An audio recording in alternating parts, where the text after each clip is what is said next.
The boy was barefoot in a blizzard, carrying a 6-year-old girl who had stopped moving. He didn't know how long he'd been running. The cold had eaten through his feet somewhere around the second block, and now he couldn't feel them at all. Couldn't feel much of anything except the weight of his sister in his arms and the sound of his stepfather's voice still echoing off the inside of his skull. Behind him, the motel room window he'd kicked out still glowed orange through the white wall of snow. Ahead of him, Black Hollow, Colorado offered nothing.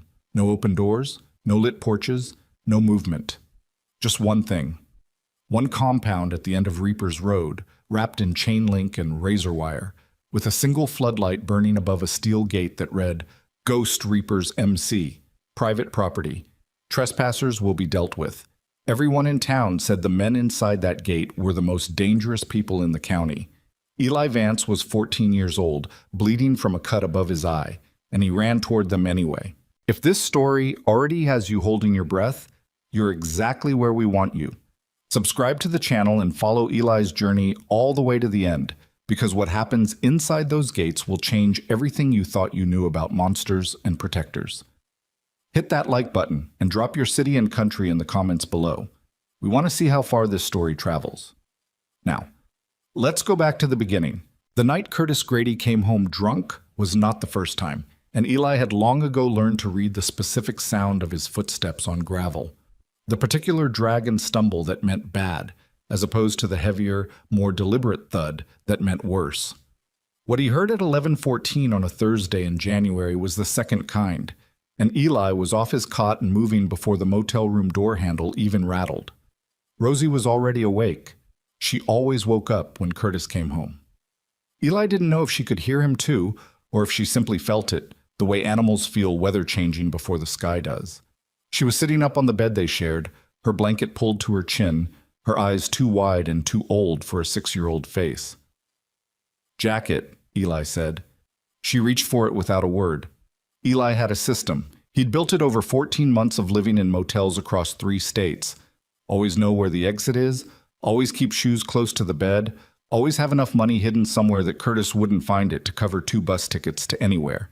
He had $11.40 in the lining of his left sneaker. He had Rosie's medication in his jacket pocket. He had a plan.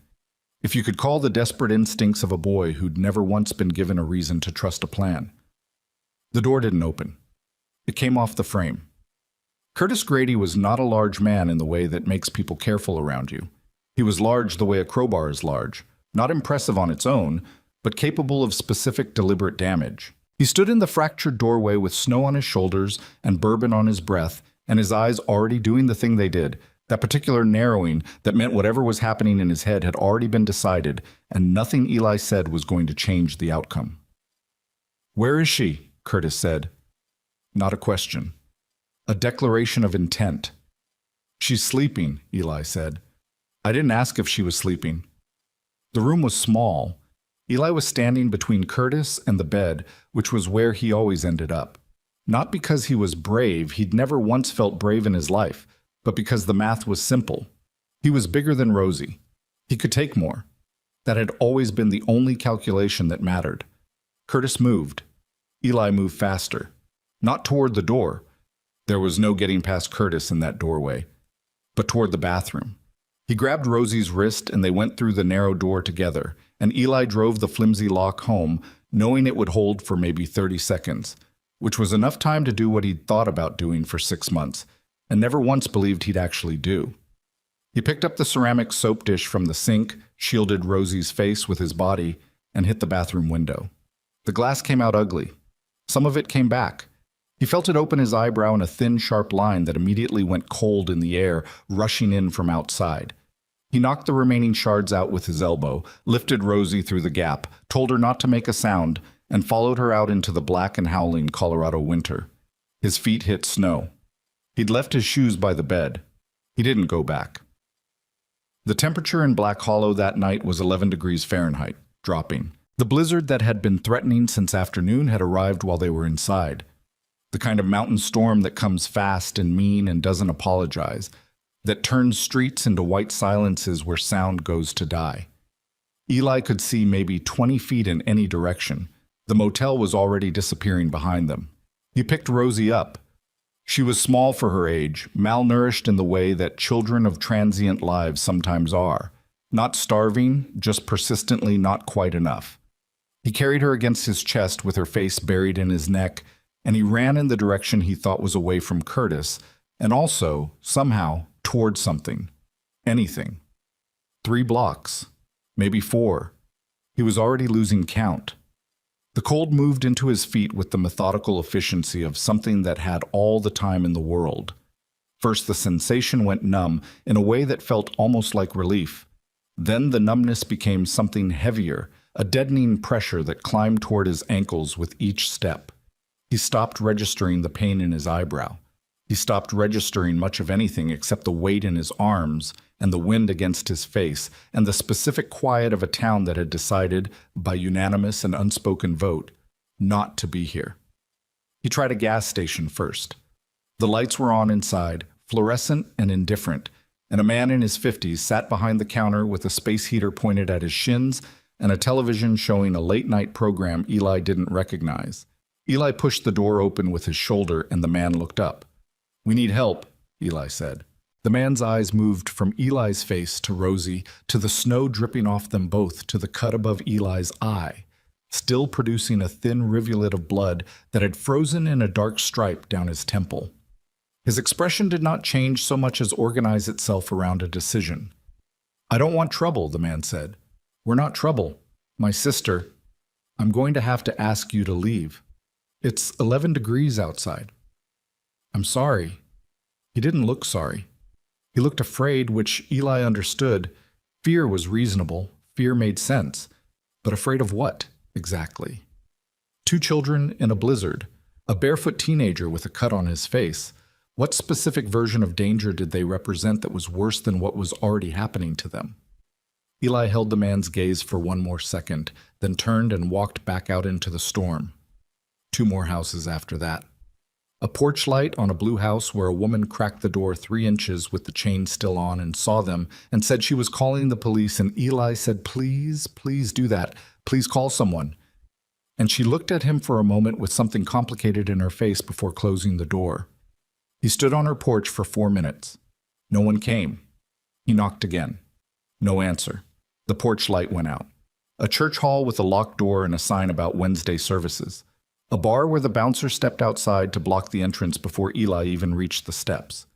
"Private event," the bouncer said, looking over Eli's head at something that wasn't there.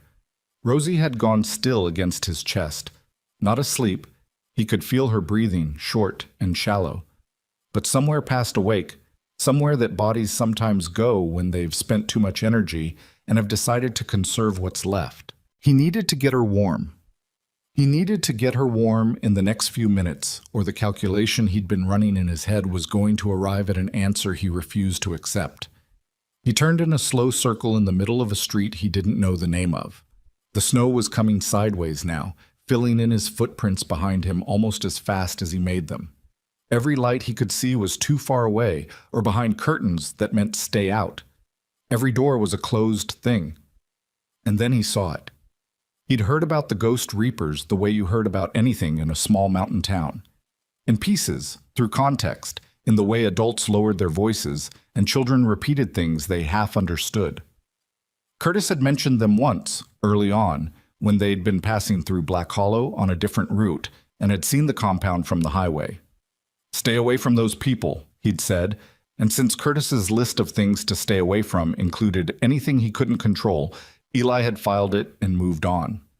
The compound sat at the end of Reaper's Road like an argument. Chain-link fence, 8 feet high with razor wire across the top. Steel gate with a chain and a padlock the size of a fist. Floodlights on poles, most of them off, but one burning hard and white above the gate. Behind the fence, low buildings, lights in windows. The faint orange pulse of something. Fire, maybe, or just warmth visible through glass. And above the gate, welded from what looked like salvaged steel plating, a skull with wings spread, and the words, "Ghost Reapers MC." Eli stood outside the gate for exactly 3 seconds. Then he walked forward and hit the fence with both fists as hard as he could. The sound was enormous, metal against metal, loud even in the storm, and he did it again and he heard himself shouting something that he would not be able to remember clearly afterward. Just the general shape of please and help, and she's not moving. And somewhere in the middle of it, Rosie lifted her head slightly and said his name in a voice barely above nothing. "I know," he told her. "I know. Stay with me." He kept hitting the fence. The lights inside the compound shifted, movement in windows. Then the sound he hadn't known he was listening for. Boots on concrete, multiple sets, moving with purpose but not urgency. The sound of men who had heard disturbances before and had learned to approach them at a controlled pace. A single spotlight came on above the gate, aimed directly at Eli, and he stood in it with Rosie pressed against him and blood frozen on his face, and his bare feet in the snow, and he didn't flinch away from the light because there was nowhere left to flinch to. A voice from the other side of the gate, rough and flat and carrying no particular emotion. "What are you doing?" "My sister needs help," Eli said. Silence.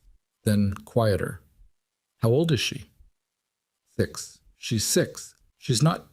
She's breathing, but she's not responding right, and I've been carrying her for maybe 20 minutes in this weather, and I can't feel my feet, and there's nobody else. There is nobody else anywhere. Stop." Not unkind, just a word that meant enough. I have enough information. Step back from the gate. Eli stepped back. The padlock disengaged with a sound like a gunshot in the quiet storm. The gate swung inward, not all the way, just enough.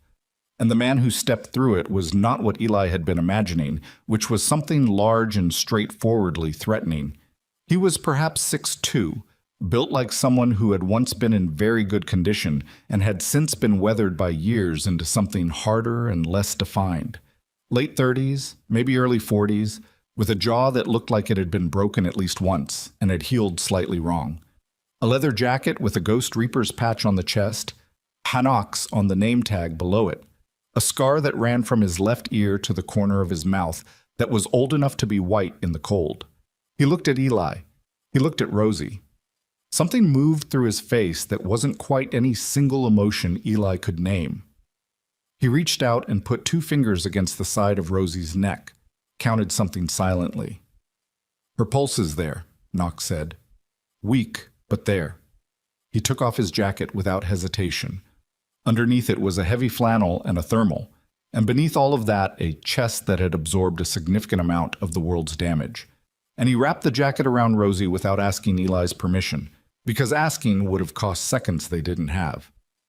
"Can you walk?" Knox asked. "Yes," Eli said. "Your feet are blue." "I can walk?" Knox looked at him for a moment longer than felt comfortable, not sizing him up exactly. Something else, something that felt uncomfortably like recognition. "Then walk," he said, and he didn't wait to see if Eli would follow. He turned and went back through the gate, and Eli followed because the gate was swinging closed again, and there was a 6-year-old girl wrapped in a dead man's jacket. No, not dead. Knox was right there ahead of him, his shoulders braced against the wind, and the compound lights were ahead, and the blizzard was behind, and for the first time in 20 minutes, or 14 months, or possibly his entire life, Eli Vance was walking toward something instead of away. Behind him, he heard the gate engage. He didn't know it yet, but in another 40 minutes, a man with a pickup truck and a handgun was going to arrive at that gate demanding them back. And Knox Mercer was going to have to decide exactly how far he was willing to go to stop him. The clubhouse smelled like burnt coffee, machine oil, and the particular kind of quiet that settles into a space where men have sat with their damage for a long time without talking about it.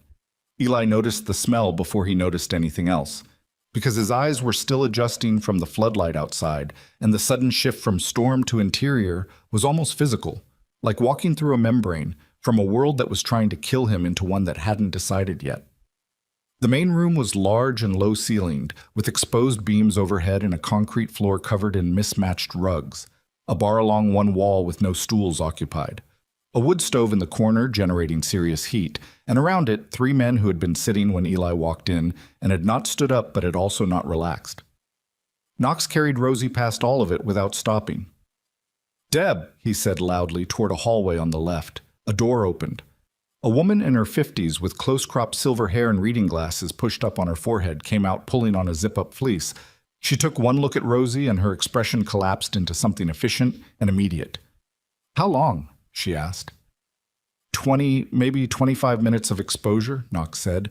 Pulse was weak outside. Cut above the boy's eye. Probably glass. His feet. I see his feet. She was already moving toward a room off the hallway. Bring her here. Boy, with me. Eli followed because there was no other direction that made sense. The room was small and clean, cleaner than he expected, with a cot along one wall and a metal cabinet against the other that Deb opened to reveal medical supplies organized with a precision that felt military. She pointed Eli at a chair without looking at him, took Rosie from Knox's arms with a practiced ease that communicated she had done this before, laid her on the cot, and began working with a focus so total it felt like the rest of the room had been muted. Knox stood in the doorway. He looked at Rosie, and then he looked away, at a point on the wall about 6 inches above the doorframe, and his jaw was doing something complicated. "Who did this?" he said. Not to anyone in particular. "Stepfather," Eli said. Knox's eyes came down and found Eli's face. "He know where you are?" "He knows we ran. He doesn't know which direction." Eli paused. "I don't think," Deb said without looking up. "Her core temp is low, but not critical. She's coming around." She pulled a thermal blanket from the cabinet and wrapped it around Rosie with the efficiency of someone who had stopped being surprised by the world's capacity for cruelty. "She's going to be fine. She needs warming, water when she's awake, food if she can manage it. Boy, take your socks off." "I don't have socks." "Then there's nothing to take off." "Give me your feet." She looked at them for a moment, touched the skin in 2 places with 2 fingers, and said something under her breath that wasn't quite a word. "You've got mild frostbite on the 2 smallest toes on the left foot. You're lucky it's mild. I'm going to warm them gradually, and it's going to hurt, and you're going to sit still while it happens." "Okay," Eli said. "You're also going to tell me if you want to pass out, because you've got a significant cut over your eye and probable blood loss, and I need to know if you're going to fall out of that chair." "I'm not going to fall out of the chair." Deb looked at him for the first time with something that wasn't entirely clinical. "No," she said. "I don't think you are." Knox left the doorway. Eli listened to his boots on the concrete floor, crossing the main room, and then voices. Low, male, the cadence of men who spoke to each other in shorthand built from years of proximity. He couldn't make out the words. He was fairly sure he didn't want to yet. Rosie made a sound. Not words, just a sound, but it was enough.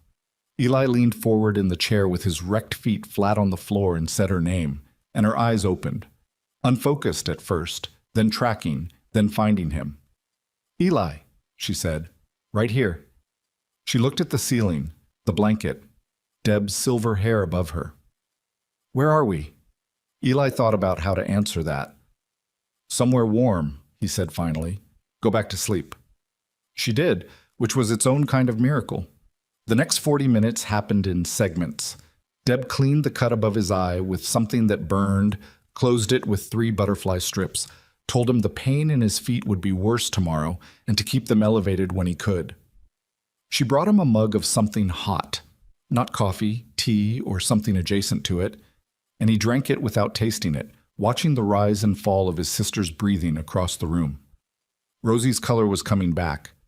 The blanket rose and fell with a steadiness that was, after the last hour, the most beautiful thing Eli had ever seen. He didn't realize he was crying until Deb handed him a paper towel without comment. He stopped as fast as he started. He'd learned early that crying was a transaction, and what it cost you was almost always more than what you got. The voices in the main room had gotten louder. Eli couldn't make out individual words, but he could read the shape of the conversation through the wall, the particular frequency of men disagreeing. Then Knox's voice, single and flat, cutting through the others, and then silence. Then one more voice, higher and angrier than the rest, and then Knox again, and then the sound of a chair scraping concrete and boots moving away toward the far end of the building. Deb heard it too. She said nothing.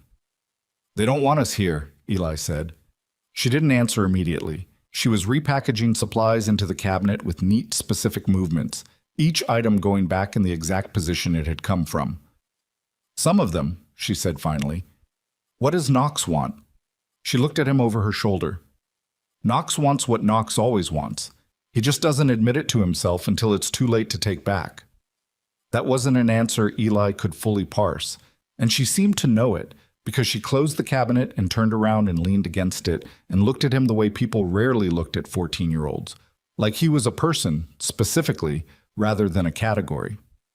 "You've been managing this alone for a while," she said. "My mom died 18 months ago," Eli said, because it was the beginning of the explanation and also the whole explanation. "Curtis is her husband, was. And after she died, he kept us, because of the checks." Deb absorbed this without visible reaction, which told Eli she was either a very controlled person or had heard versions of this story before. He suspected both.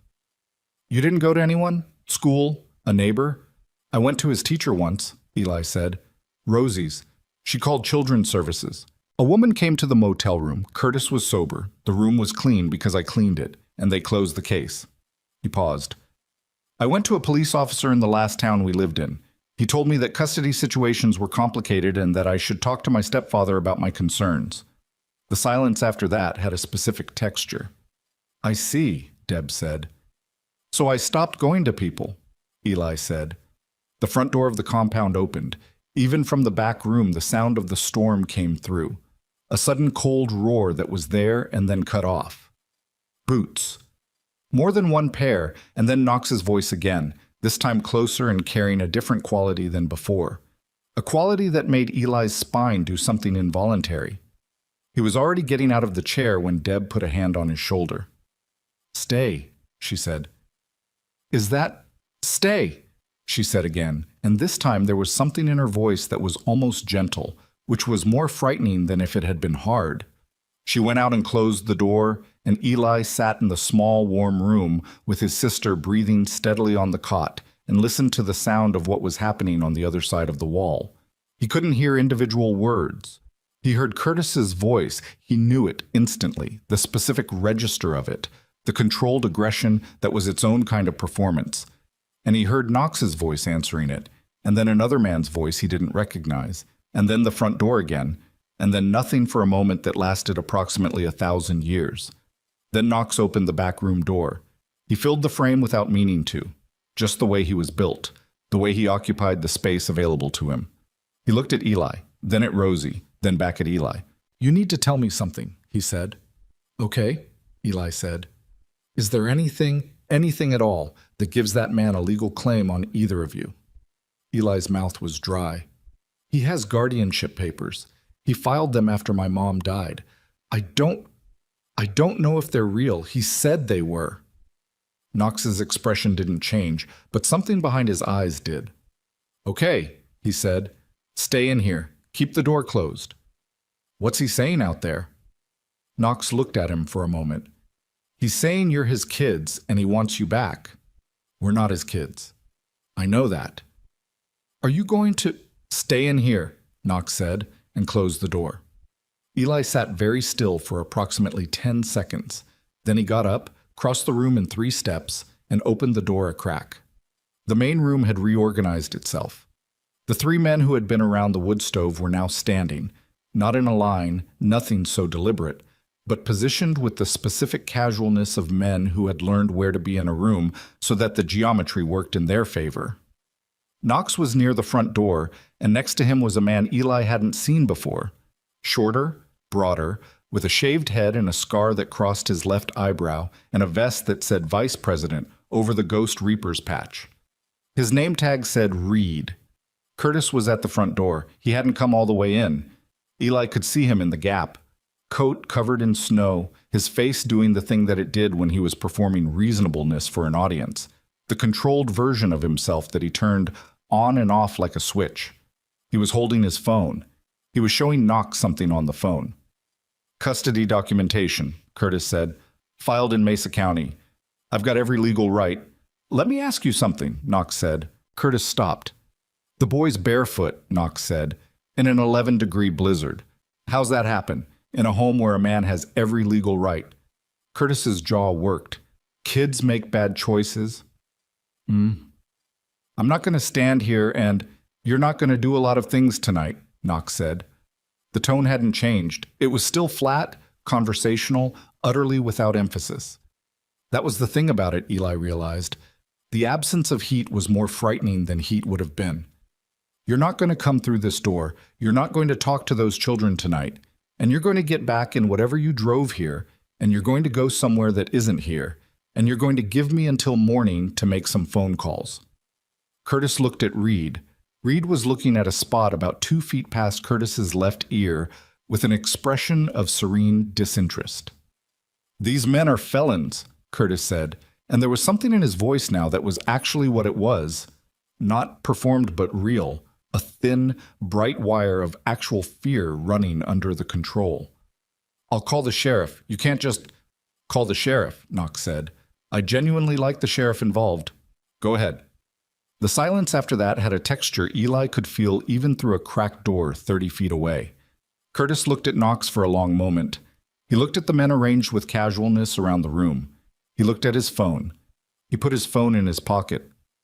"This isn't over," he said. "I know," Knox said. "Walk away." And Curtis, after another moment, after one more assessment of the room, after something moved through his face that was almost panic before the performance reasserted itself, turned and walked back out into the storm. Knox watched him go. He watched the door for a beat after it closed. Then he turned around and found Eli looking at him through the cracked door. Eli stepped back. Knox crossed the room and pushed the door open the rest of the way, and leaned against the frame with his arms crossed, and looked at Eli the way men look at things they're still deciding what to do with. "I told you to stay in here," Knox said. "I know." "You're going to be a problem," Knox said, and it wasn't angry exactly, just observational, the way you might say it was cold outside. "I've been told that," Eli said. Something moved in Knox's face, not a smile. The architecture wasn't built for that, at least not easily, but a shift, like something tight releasing a fraction. "He'll be back in the morning," Knox said, "with something more official. We've got until then." "To do what?" "To figure out what we're doing." He looked at Rosie on the cot. "She good?" "She's good." "Deb's going to stay close." Knox pushed off the frame, turned. "There's a cot in the supply room at the end of the hall, blankets in the box under it. Heat comes up through the floor vent so it stays warm." He was already walking away. "Why?" Eli said. Knox stopped. "Why are you doing this? You don't know us. We showed up at your gate at midnight in a blizzard and you— Why?" Knox stood with his back to Eli for a moment that went on longer than felt comfortable. When he turned around, his face had the flatness of a man who had decided something, but wasn't going to explain the decision. "Get some sleep," he said, and walked away. Eli stood in the doorway and listened to his boots on the concrete until they faded, and then listened to the storm outside the walls, and then listened to his sister breathing, and then sat down on the chair by her cot and didn't sleep for a very long time. The supply room cot stayed empty that night. Morning came gray and muffled, the storm blown through but the cold sitting over everything like a lid. Eli woke in the chair with his neck at an angle that would hurt for 3 days, Rosie's hand in his. She was awake already, watching him with her 2 old eyes, and the first thing she said was, "I'm hungry," which was the most normal thing she had said in months. He found the kitchen through a doorway off the main room. It was larger than he expected, institutional almost, with a gas stove and a long table and 2 men at it he hadn't met. One of them was enormous, 6'5" at least, and built like a construction project, with a full beard starting to go gray and the name Dutch on his vest. The other was younger, maybe mid-20s, lean and watchful, with ink covering both forearms in the dense, overlapping way that meant the tattoos had been happening for years, and the skin was running out of room. His name tag said Parrish. They both looked up when Eli came in. Parrish looked back down at his coffee. Dutch looked at Eli for a moment with no particular expression and then said, "You want eggs?" It wasn't a question. He was already moving toward the stove. Eli said. "Scrambled or fried?" "Scrambled, please." Dutch nodded like this confirmed something. Parrish didn't look up but said, "Your sister up?" "Yeah." "Bring her in. Deb left stuff in the cabinet for her. Some kind of kid oatmeal." He said it like kid oatmeal was an artifact from another civilization, that he'd had to be educated about, which was oddly specific enough that Eli almost asked. He went back and got Rosie. She walked beside him with her blanket around her shoulders and looked at the main room with the particular wide-eyed assessment of a 6-year-old cataloging information for later, and said nothing until she saw the wood stove, at which point she crossed the room and stood in front of it with her hands out like she was greeting an old friend. In the kitchen, Dutch put a plate of eggs in front of Eli without ceremony and went back to the stove. Parrish wrapped both hands around his mug and looked at Eli across the table. "You sleep?" Parrish asked. "Not much." "Yeah." Parrish drank his coffee. "Knox made calls last night, after you went to bed." "What kind of calls?"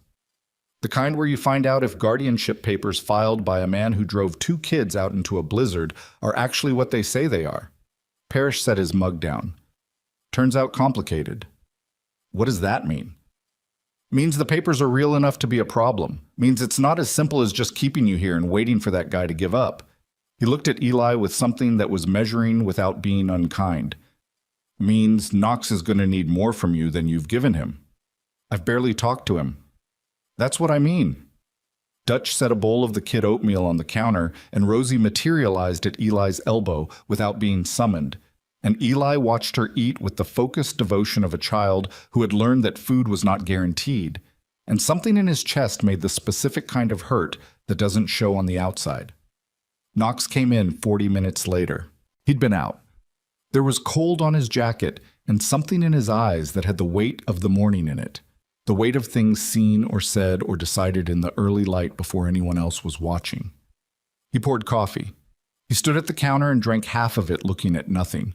Then he pulled a chair out and sat at the far end of the table from Eli and said, "Tell me about your mother." The kitchen went quiet. Dutch turned down whatever was on the stove. Parrish didn't move. Eli said, "Why?"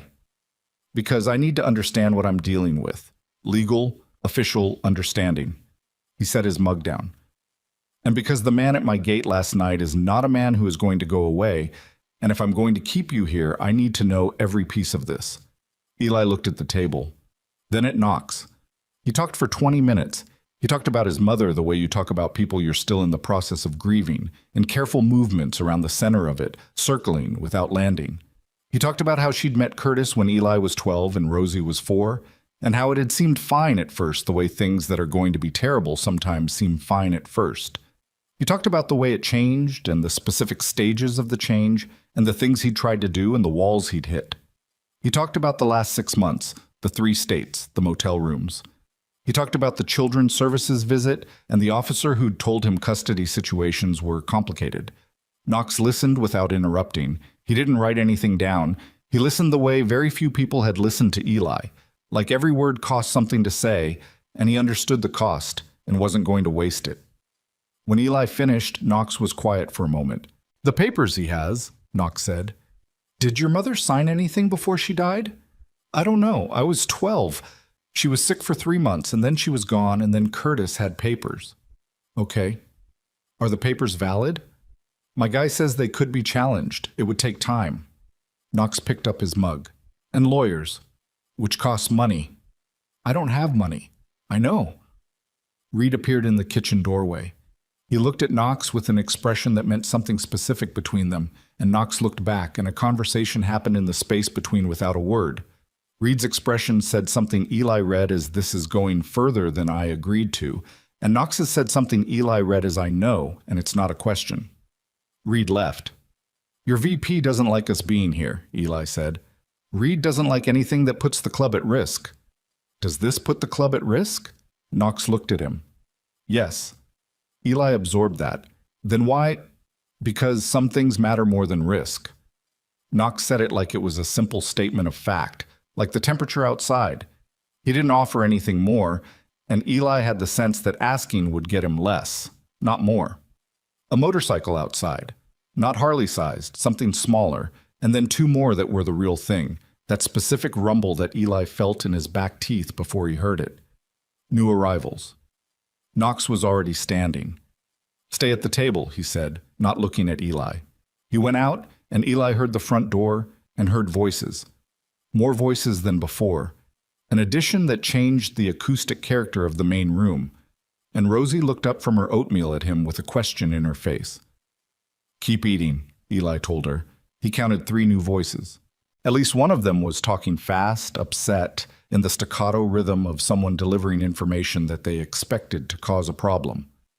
Another voice he didn't recognize kept cutting in with something low and deliberate, and then Knox, not cutting through this time, but absorbing it, which was different and worse. Dutch and Parrish exchanged a look across the kitchen that Eli didn't know how to read. Then Parrish stood up. "What?" Eli said. Parrish looked at him with something that was not quite pity and not quite warning, somewhere between them. "That man you mentioned, the officer who told you custody situations were complicated." "Yeah." "You say what state that was in?" "Wyoming. Why?" "Because one of the men who just came through that door," Parrish said, "is a deputy sheriff out of Harker County." Eli's chair scraped the floor before he finished the thought. "And he's not here," Parrish said, putting a hand on Eli's arm.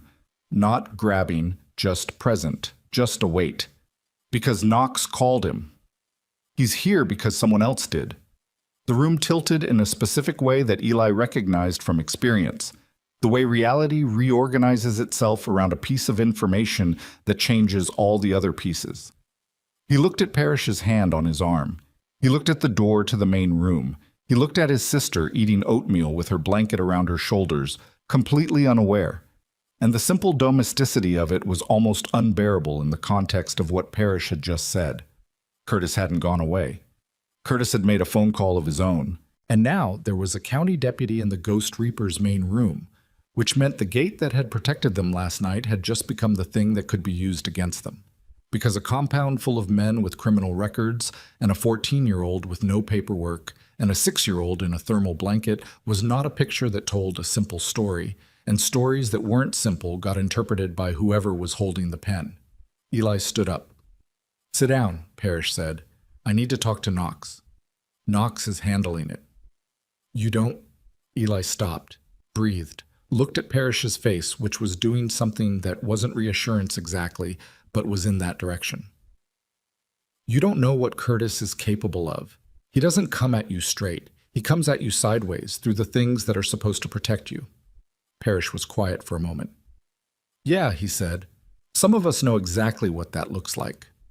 He said it in a way that closed a door, not rudely, just finally, and Eli understood that Parrish was talking about something specific, something from before this morning, something that had nothing to do with Curtis Grady, and everything to do with why a man in his mid-20s with hollow eyes and full-sleeve tattoos was sitting in a biker clubhouse at 7 in the morning with a coffee mug he'd been refilling every 15 minutes like it was the only thing keeping him anchored. The sound from the main room shifted. A new voice. Official. Clipped. The particular tone of authority trying to establish itself in a space that had not invited it. "I'm going to need to see the children." And then Knox's voice, still flat, still without heat, but doing something different now. Drawing a line. Not a boundary of anger, but something older and quieter than anger. The specific resolve of a man who has decided something is not going to happen and is communicating that decision in the most economical way possible. "Then you're going to need a warrant." The kitchen went absolutely still. Rosie had put down her spoon. She was looking at Eli with the wide, waiting eyes of a child who has learned that stillness is safer than movement when the world is doing the thing it does. The deputy said something in a lower register that Eli couldn't fully make out. Then Curtis's voice. Curtis was in there, had come back with the deputy, had done exactly what Knox said he'd do, and added exactly the piece Knox hadn't fully accounted for. And Curtis's voice was doing the performance.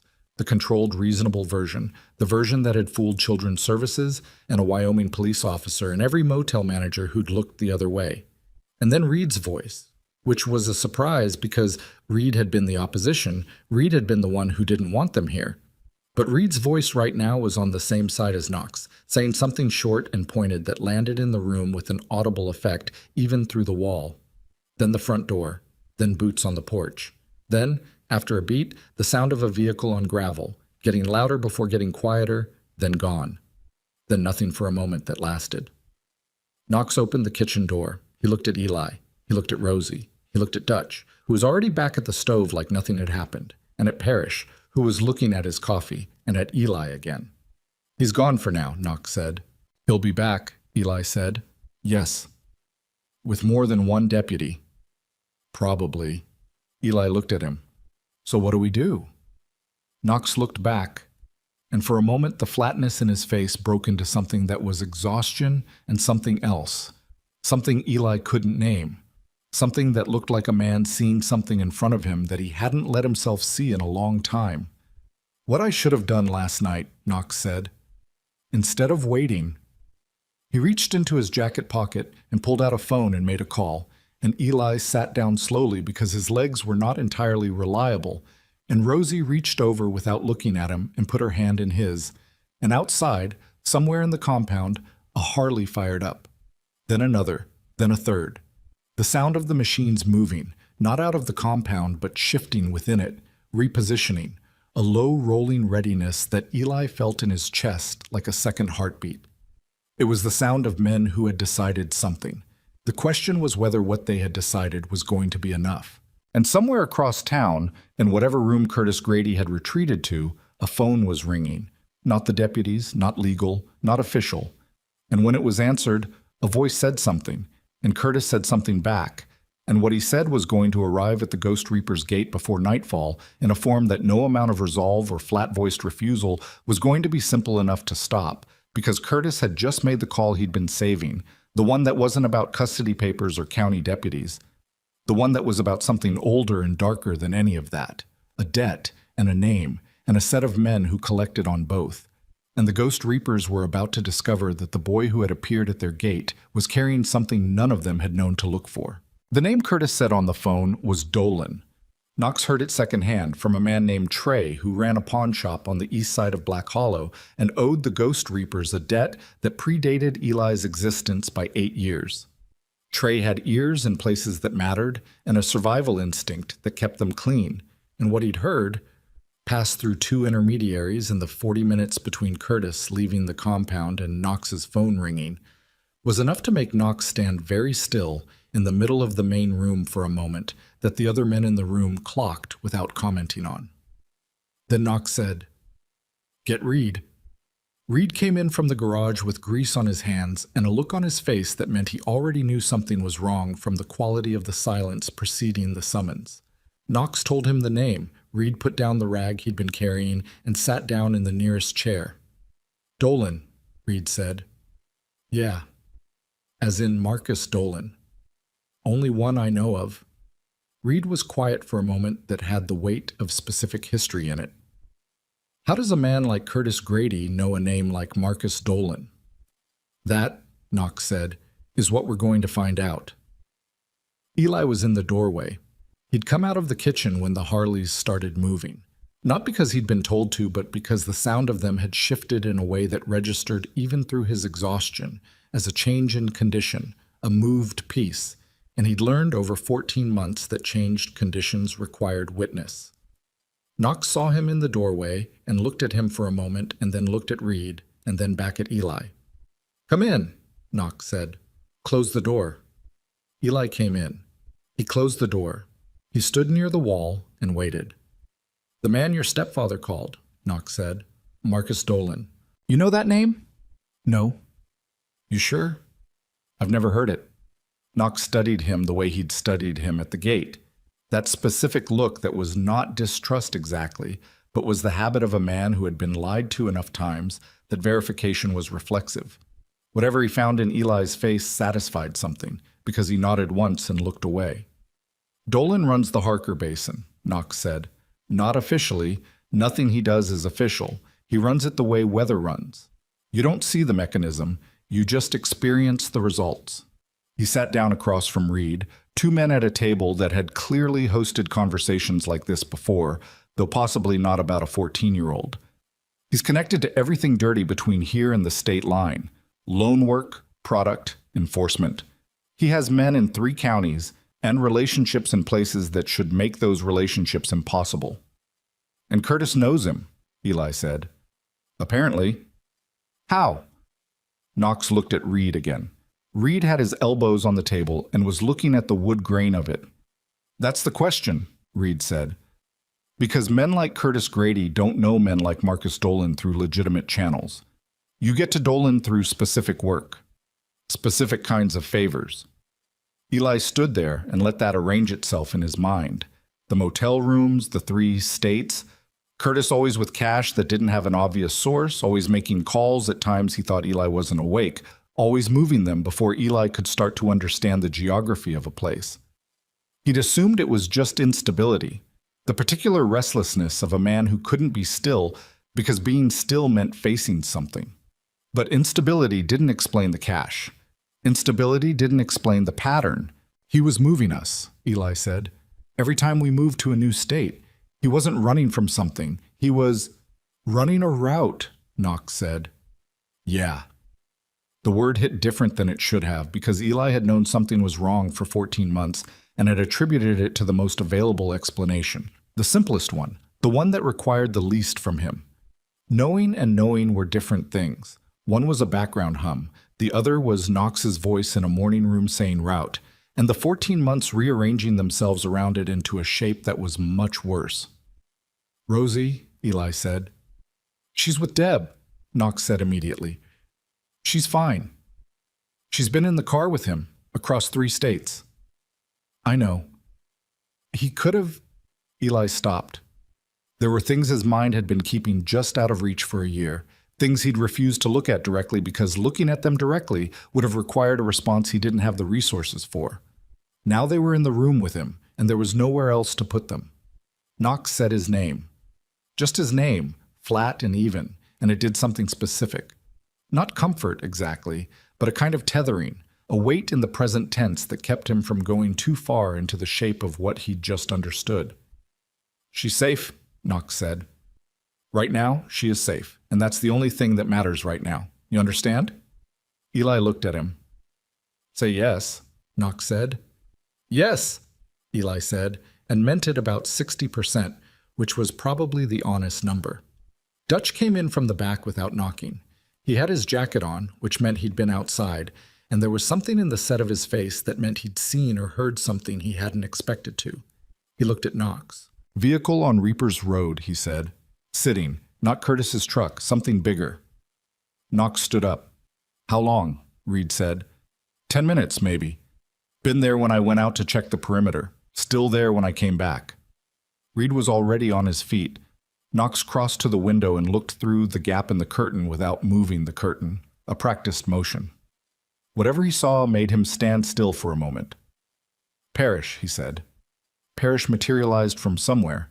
He was the kind of man who was simply elsewhere and then present, without the intermediate steps showing.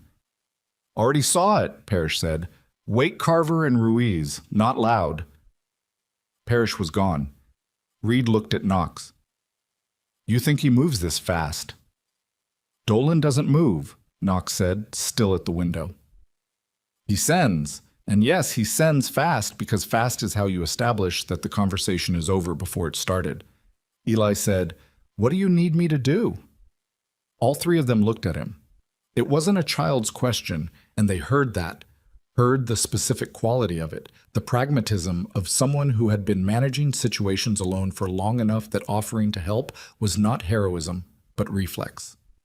Knox looked at him for a moment. You know what your stepfather was carrying? In the car.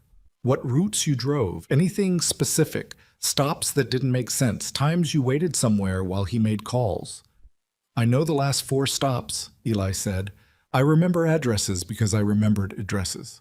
I didn't know why then. Can you write them down? Yes. Then do that. Paper in the kitchen drawer, left of the stove.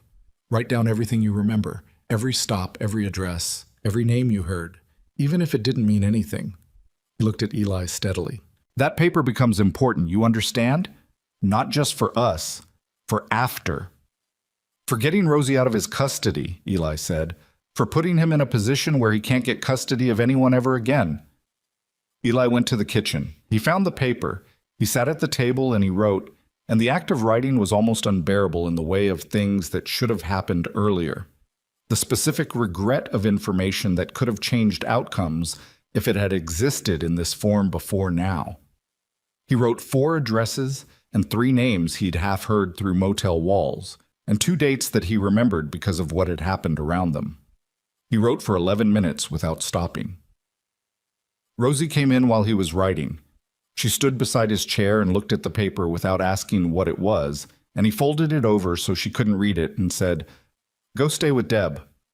"I don't like it in there," she said. "Rosie. She talks too much. That's—" He stopped, looked at her. The normal child complaint in the middle of everything else was such a profound rupture in the fabric of the morning that he almost said something that wasn't appropriate. "Go stay with Deb, and don't come out of that room no matter what you hear, okay? No matter what." She looked at him with those eyes. "Is Curtis here?" "Not yet. But he's coming." Eli put his hand on the side of her face for a moment. Just a moment, and said, "Nothing's going to happen to you." She held his gaze for 3 seconds with the assessment of a child who has learned to measure promises against track records, and then she turned and went back down the hall. The compound had reorganized while he was writing. He felt it when he went back into the main room. The air was different, charged in the way of places where men have silently divided up responsibilities. Dutch was near the back. Carver, a man in his 40s with a prosthetic left hand that he wore with the same natural ease as his vest, was at the window Knox had been at. Ruiz, the youngest of them, maybe 28, with a jaw that still looked breakable and eyes that had already stopped being, was near the front door with his arms crossed and his weight distributed in the way of someone who had been trained to stand like that and had never fully untrained it. Parrish was at the table with Knox and Reed. Something was on the table between them. Not a map exactly, but a hand-drawn diagram of the road layout around the compound, with marks that meant things Eli didn't have the key for. Eli put the folded paper on the table in front of Knox. Knox looked at it, looked at him, opened it. He read it in silence. Reed read it over his shoulder. Something passed between them. Not a look, just a stillness, a shared moment of reception. "Cutter's Creek address," Knox said. "You're sure about this one?" "I remember it because there was a diner across the street and he made me wait in the car for 2 hours, and I memorized the menu through the window," Eli said. "I was hungry." Something moved in Knox's face that wasn't humor but was adjacent to it, and was gone as fast as it came. "That address," Reed said, "belongs to a distribution point that 3 different organizations have been trying to locate for 4 years. Eli stood very still. "Your stepfather didn't just know Dolan," Knox said. "He was working for him. Moving product through the motel circuit, short-term rentals, cash, no paper trail, kids in the back seat as cover." He said the last part without particular inflection, but the words landed with the weight of what they meant. Kids in the back seat as cover. Eli and Rosie sitting in the back of Curtis's truck across 3 states, not incidentally but specifically, the most efficient kind of camouflage.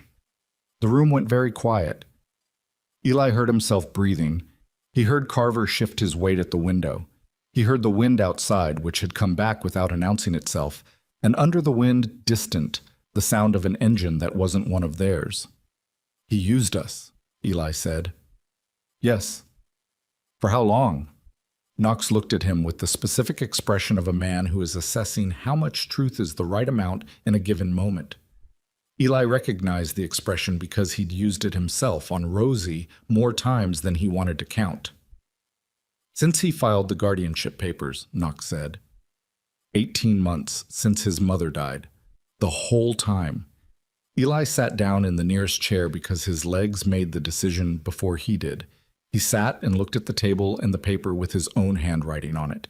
Addresses he had memorized out of boredom and hunger and the restless anxiety of a boy with nothing else to do, and understood that he had been carrying evidence for a year and a half without knowing it, which meant he had also been carrying a target without knowing it, which meant everything he'd thought he understood about their situation was correctly shaped but wrong in every specific way. The engine sound outside got closer, then a second one joined it. Carver said from the window, not loudly, "2 vehicles. They turned onto Reaper's Road." Knox was on his feet. Reed was already moving toward the back of the building. Parrish folded the diagram without being asked and put it in his jacket. "Eli," Knox said. "Yeah." "Back room. With your sister. Lock the door. Push the cot in front of it. Don't open it for anyone except my voice. You understand? Only my voice. What's happening? What I was hoping wouldn't happen until we had more time. He was already walking. Eli grabbed his arm. Just grabbed it. Didn't think, just put his hand on Knox's forearm and held. And Knox stopped and looked down at the hand and then at Eli's face. Don't let them take her, Eli said. It wasn't a question or a request. It was the kind of statement that strips everything else away. The 14 months and the performance of competence, and the way he'd trained himself to need nothing from anyone. Knox looked at him for 2 seconds. Go, he said. Eli went. He got to the back room and Rosie was already against the wall in the corner with the thermal blanket pulled to her chin, and Deb was standing in the middle of the room with her arms crossed and her face absolutely neutral. And when Eli came in, she looked at him and said, Door. He locked it. He moved the cot in front of it. It was a flimsy cot and a flimsy lock, and both of them knew it, and Deb's expression acknowledged that without adjusting. Rosie said, Eli. I know, he said. What's out there? I don't know yet. He was lying, and she knew it, and she let him, which was its own kind of communication between them, developed over a year of operating in conditions where the truth was something you managed. The sounds came through the wall in sequence. First the vehicles outside. The specific acoustic change of engines cut. Then doors. Feet on gravel, more than 4 sets, maybe 6. A voice that carried without words, just the shape of authority being performed. A man accustomed to arriving places and having his arrival mean something. Then Knox's voice from the front. He'd gone out, which meant the front porch. And then that carried authority voice again. And then silence. Then the front door opened. Inside. Eli pressed his ear to the back room door. Appreciate the visit, Knox was saying, in a tone that indicated he did not appreciate the visit. A voice Eli didn't know. We're not visiting, we're collecting. Flat, unhurried, with the specific cadence of someone who had never needed to hurry because things had always resolved in his favor. The man made a financial arrangement, and he defaulted. That's not a complicated situation. This isn't his property, Knox said. He said it was. Curtis Grady is a liar. That's actually the most important thing I can tell you about him. A short silence. Then, where are the kids? Not here. Knox. The voice changed registers slightly. Not louder, just more precise, the way a tool becomes precise when you're using it for a specific function. I've got no problem with you personally. I've got no problem with your club. What I have is a business matter that involves 2 individuals who are documented dependents of a man who owes me a significant amount of money. I'm going to settle that matter in whatever way is most efficient. The children being here makes this efficient. The children not being here makes it messy. I'd hate for it to be messy, Knox said. I'm glad we agree. I was talking about for you. Another silence, and this one had a texture Eli could feel even through a closed door and a cot pushed against it. Then the voice. This was Marcus Dolan. Eli understood now. This was the voice of the name that had made Reed sit down. Said something very quiet that Eli couldn't make out. And Knox said something equally quiet back. And then things moved fast. Not an explosion. Nothing in the movies had prepared Eli for how fast violence moved when it actually moved, how completely it dispensed with the buildup he'd always imagined preceded it. There was simply a sound, and then several sounds in quick succession, and Rosie pressed into his side without making noise, and Deb moved to stand between them and the door without being asked. Eli pushed her aside gently but completely and put himself in front. She let him. He wasn't sure if that was respect or pragmatism or both. The sounds in the main room resolved into something that wasn't what he'd feared.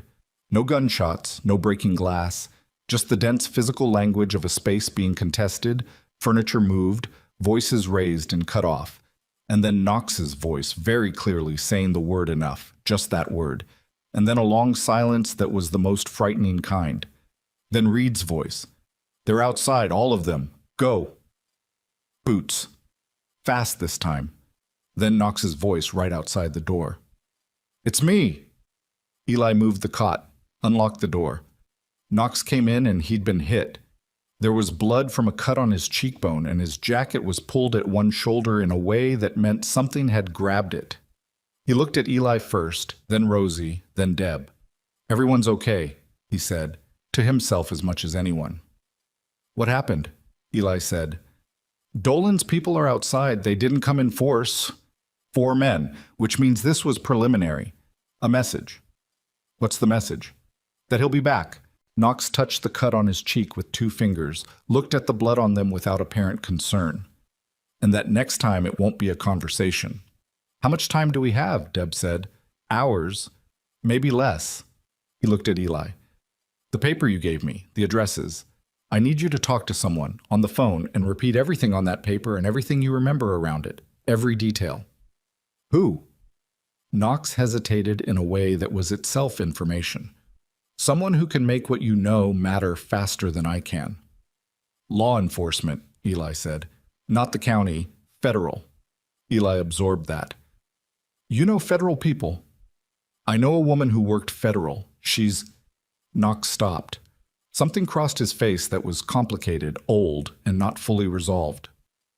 "She's not affiliated anymore, but she has connections that are still active, and she owes me a conversation." "Owes you?"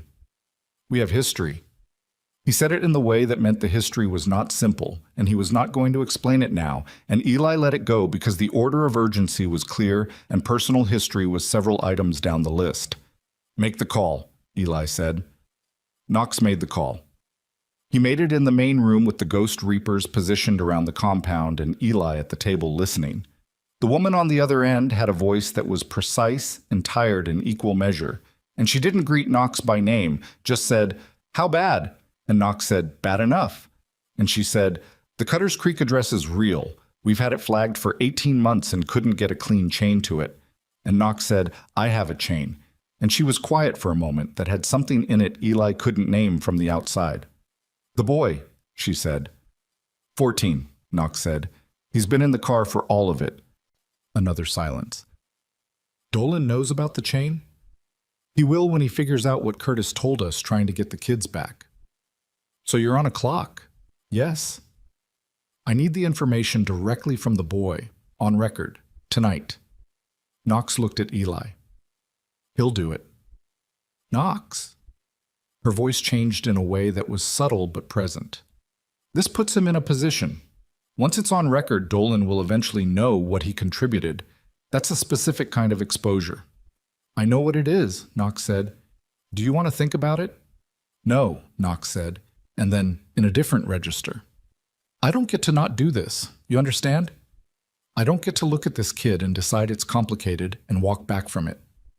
The silence from her end was long enough that Eli counted it. 8 seconds. "I'll be there in 2 hours," she said. "Don't let anything happen before I get there."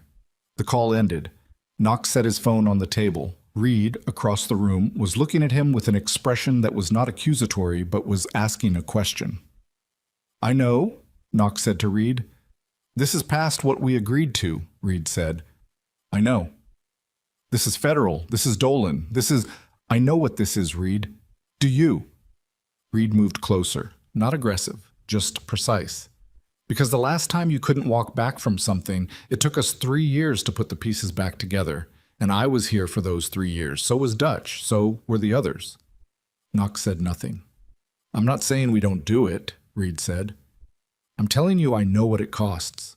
I need you to know that I know, and I need you to not be in that place where you don't count the cost before you're already over the edge." The room was very quiet. Eli watched Knox's face, which was doing something layered and specific that had the quality of something long suppressed being refused suppression. "I had a daughter," Knox said. Reed stopped. "I've never told you that." He wasn't looking at Reed. He was looking at a spot on the table in front of him. "I've been here 11 years and I never told you. Emma. She was 4 the last time I saw her." His voice was absolutely level, which was its own kind of devastation. "I couldn't. After I came back, I was not a person who should have been around a 4-year-old. I was not a person who should have been around anyone. And I made choices that made sure I wasn't, and then I made more choices, and then—" He stopped. The stopping was deliberate. "She died at 8, 4 years after I walked away." An accident that had nothing to do with me, nothing I could have prevented, but that I could have been present for, and I wasn't, because I had convinced myself that her being away from me was protection. The room held this the way rooms hold things that have been said out loud for the first time. That boy, Knox said, has been protecting his sister for 14 months the way I told myself I was protecting Emma. From the outside. Making himself the wall between her and everything, and believing that was enough. He looked up at Reed. It's not enough. And I am not going to stand outside that gate and tell myself it is. Reed looked at him for a long moment. Then he looked at the table. Then he nodded, once, the specific nod of a man who has received information that changes his assessment and is honest enough to let it. 2 hours, Reed said. 2 hours, Knox said. Parrish's voice from the window cut through both of them. We've got a problem. Everyone moved. The window Parrish was that looked out over the east fence line, and what it showed, what Eli saw when he got close enough to see over Parrish's shoulder, was not the 4 men who had come before. It was more. 7, maybe 8, positioned along the fence line in the particular way of men who have been told to wait, but have also been told that waiting is temporary. And walking among them, his hands in his coat pockets and his face in the performed reasonableness expression, was Curtis Grady. He'd come back. Not with the deputy this time. Not with legal papers. With Dolan's people. Which meant the arrangement between Curtis and Dolan wasn't just employment. It meant Curtis had traded something specific for this specific kind of backup, something that had a price point high enough to justify 8 men on a fence line in a Colorado winter. And the only thing Curtis had that was worth that price was the chain Eli represented. The addresses, the testimony, the evidence that Dolan's distribution network had been running a route through 3 states using 2 children as cover. Curtis hadn't come to get them back. Curtis had come to make sure they couldn't talk. And the woman Knox had called was 2 hours away. Knox looked at the fence line. He looked at Curtis. He looked at Eli, standing beside Parrish with his shoulder pressed against the cold window glass. Get your sister, Knox said. We're running, Eli said. No. Knox turned away from the window. His face had the quality of something that had been decided cleanly, without ambivalence, the way a door closes. We're not running. Running means Dolan finds you in a week, and there's no compound around you when he does. Then what? Knox looked at Reed. Reed looked at Dutch. Dutch looked at Carver. Carver looked at Ruiz. It moved through them like a current, something wordless and collective that had the quality of a vote that had already been counted before the question was formally raised. We make them wait, Knox said. We hold this line long enough for the call to matter. And then we give Dolan something he didn't expect when he positioned those men out there. What's that? Eli said. Knox looked at him, and for the first time since the gate, the flatness in his face broke into something that was not warmth exactly, but was its exact structural equivalent. The bones of warmth, the architecture of it, in a face that had forgotten the surface. Evidence that's already out of the building, Knox said. Sent somewhere he can't follow it. He put his phone in front of Eli. Start talking. Everything on that paper and everything around it. I'm going to record it. Right now. Right now. Outside, the wind had come back fully, rattling the fence line in long metallic shivers, and Curtis Grady stood among 8 men who were waiting for a signal. And the Ghost Reapers stood inside a compound that had just become something it had never been before. Not a hiding place, not a fortress, but the last position of men who had decided that the ground beneath their feet was the ground they were willing to stand on. And Eli Vance pressed record on a phone that didn't belong to him and began to speak into it, the words that were going to either save them or make everything that was coming toward them move faster, and he didn't know which. And he spoke anyway, because there was no version of this where silence was still an option. Eli talked for 19 minutes. He talked without stopping, without going back, without second-guessing the order or the weight of what he was saying. He gave addresses with cross streets when he had them. He gave dates anchored to things he could verify. The day school started in the county they'd been in, the week after Rosie's birthday, the morning after a storm that had delayed them a day in a place called Mill Haven. He gave names he'd heard through motel walls and names Curtis had written on paper he'd tried to throw away. He gave the make and color of vehicles that had been waiting at stops and the approximate times they'd arrived and left. He gave the specific language Curtis used on the phone when he thought Eli was asleep. Not full sentences, just fragments, the pieces of a code that meant more to the person receiving them than they'd ever meant to Eli, standing in the dark of a bathroom listening through a pressed ear. Knox held the phone steady. He did not move. He did not interrupt. He watched Eli's face with the same attention he'd watched the gate with the night before, the focused absorption of a man cataloging something he understood the value of. When Eli stopped, the room was quiet. Then Knox said, "Say the Cutter's Creek date one more time." Eli said it. Knox stopped the recording. He looked at it for a moment, just a rectangle of light in his hand, and then he sent it to a number that wasn't in the room and wasn't going to arrive with Dolan's people and wasn't going to be recoverable from this phone, even if someone put it through a wall. "Done," he said. Parrish at the window. "They're still out there. Curtis is walking the fence." "Let him walk," Reed said. "He's looking for the weak points." "There aren't any," Dutch said from somewhere behind Eli, and the confidence in it was not bravado. It was architectural, the confidence of a man who had personally reinforced every point being walked. Knox put his phone in his jacket. He looked at the room, at each man in sequence, the specific rotational assessment of someone doing a count that wasn't about numbers. And then he looked at Eli. 2 hours, he said. "That's what we need." "What happens in 2 hours?" Eli said. "Sarah gets here." "The federal woman." "Former federal, yes." "And she does what exactly?"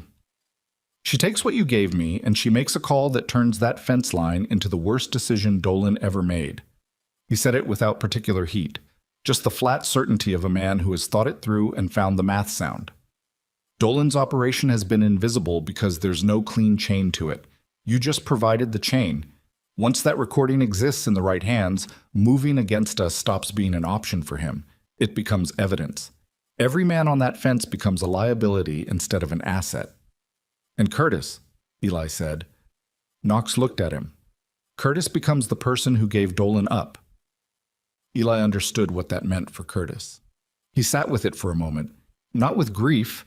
The grief for Curtis had died somewhere around the second state, but with the specific weight of an outcome that he had participated in generating. He had put the words on tape. Whatever happened to Curtis as a result of those words was his, and he had chosen it, and he was not going to pretend otherwise. "Okay," he said. "Okay," Knox said, and moved. The next 40 minutes were the slowest Eli had ever experienced, and also, in the way of things that are both slow and dense, the most informative. He watched the Ghost Reapers operate in a situation where operating was required, and what he saw was not what movies had given him to expect. There was no chest beating, there was no ritual or performance of toughness. What there was the particular economy of men who had done difficult things before and had learned that doing them efficiently was the only meaningful expression of capability. Dutch reinforced the back gate with a length of chain that he produced from somewhere in the garage with the ease of a man who knew exactly where every tool was and why. Carver, prosthetic hand and all, climbed to the roof of the main building and did something to the lighting array that redistributed the floodlights away from the interior and toward the perimeter so that anyone trying to approach the fence line was walking into light while the interior of the compound stayed dark. Ruiz moved his bike to block the gap between two of the outer buildings in a way that looked casual and was not. Parrish was on a phone speaking quietly, and from the few words Eli caught, he understood that Parrish was talking to people outside the compound, not inside. Other numbers, other men or contacts or connections, a network activating in response to a changed condition. Reed did something Eli didn't expect.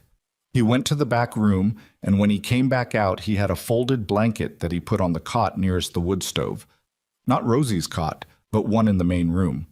And he moved a chair next to it and put a glass of water on the chair. Then he went to the kitchen and came back with a plate of something. He put it all together with the same efficiency that characterized everything else happening in the compound. And then he went back to his position near the door without looking at Eli or saying anything. Eli looked at the cot.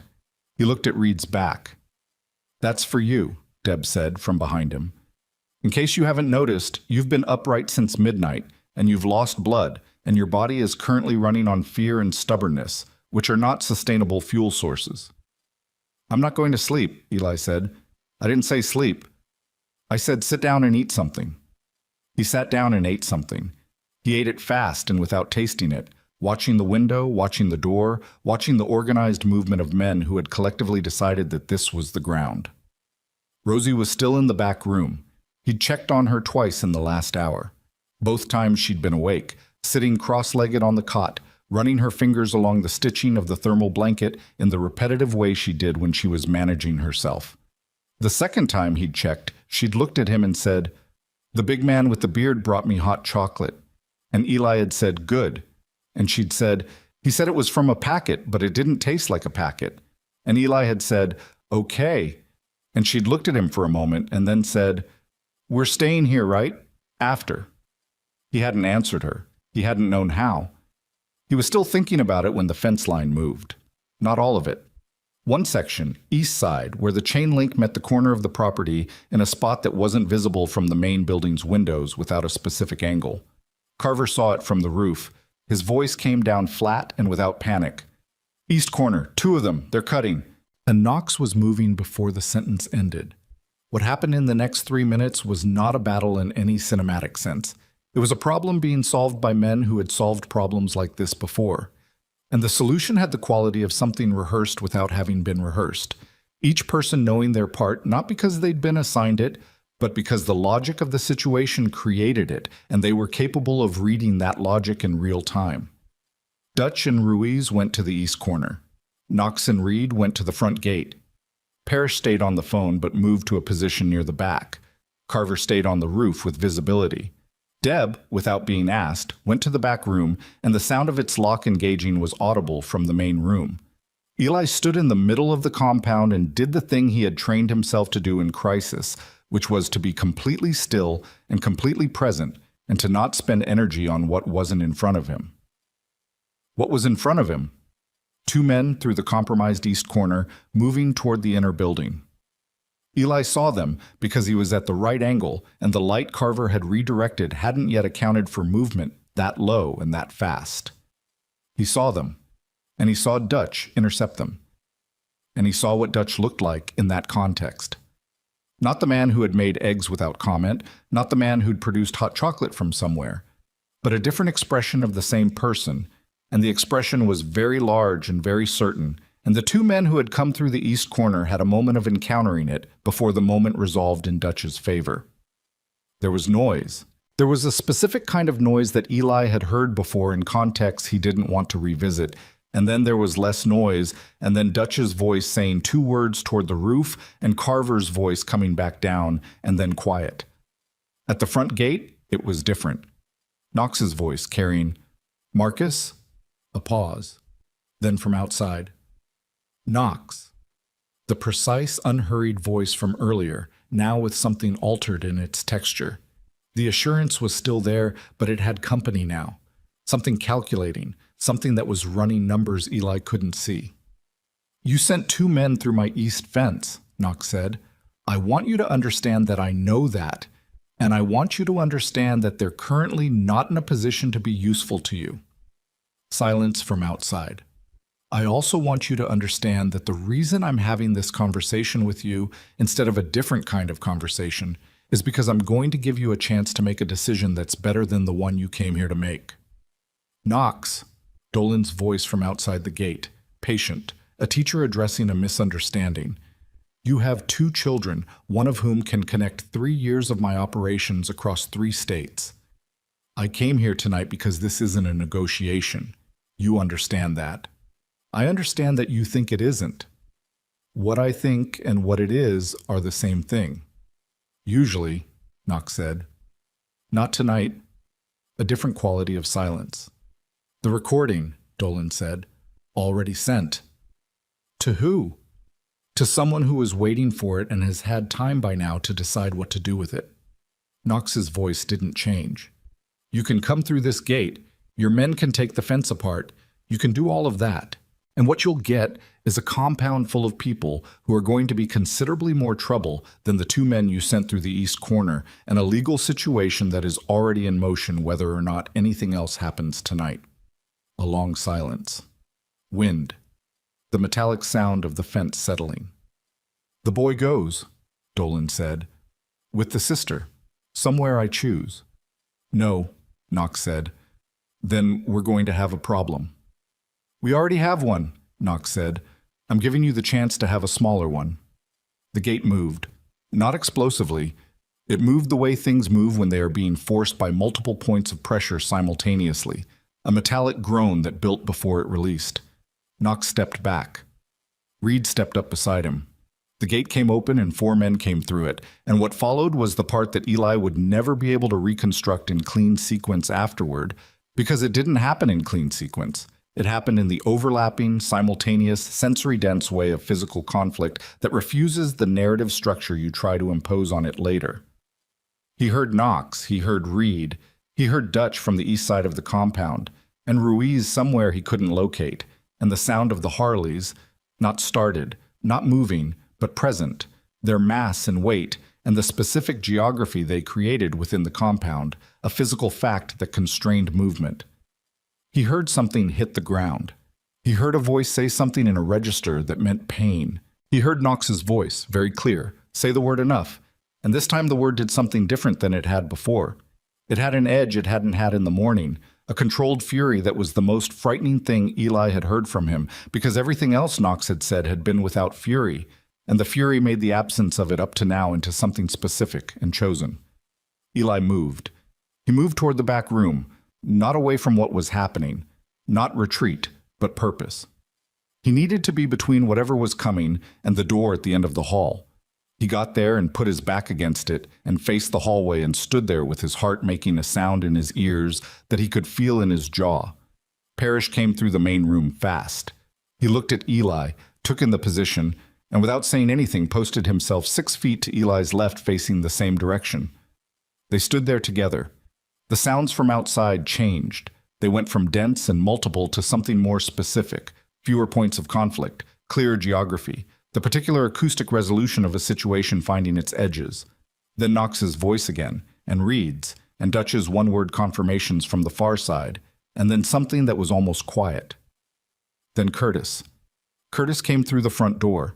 Not the gate, the front door of the main building, which meant he'd gotten through the gate while the attention was elsewhere, which meant Curtis was not as simple as he'd performed being, which was the thing about Curtis that Eli had always known and never been able to explain to anyone who hadn't lived in his proximity. Curtis was not large and he was not formally dangerous, and he did not look like the thing he was, which was precisely why he had always been effective at being it. He came through the door, and he looked at the main room, and then he looked down the hallway, and he found Eli's eyes with the specific accuracy of a man who had been looking for exactly this target. He didn't perform reasonableness this time. There was no audience that required it. "Come on," he said. Just that. The voice he used when they were alone. Eli didn't move. "Eli." His voice was tired and cold, and underneath the tiredness was the thing that had always been underneath it. Not rage. Rage would have been easier. Something colder than rage, something that had made its peace with using whatever was available to accomplish whatever needed accomplishing. I'm not going to hurt you. I just need you to come with me and bring your sister, and this ends." "It doesn't end," Eli said. "You know it doesn't." "I'm going to count." "Don't," Parrish said from 6 feet to Eli's left. Quiet. Absolute. Curtis looked at Parrish. Something moved in his face that was the performance trying to re-engage and finding insufficient material to work with. He looked at the hallway. He looked at Eli. He looked at the door behind Eli that was locked and had Rosie behind it.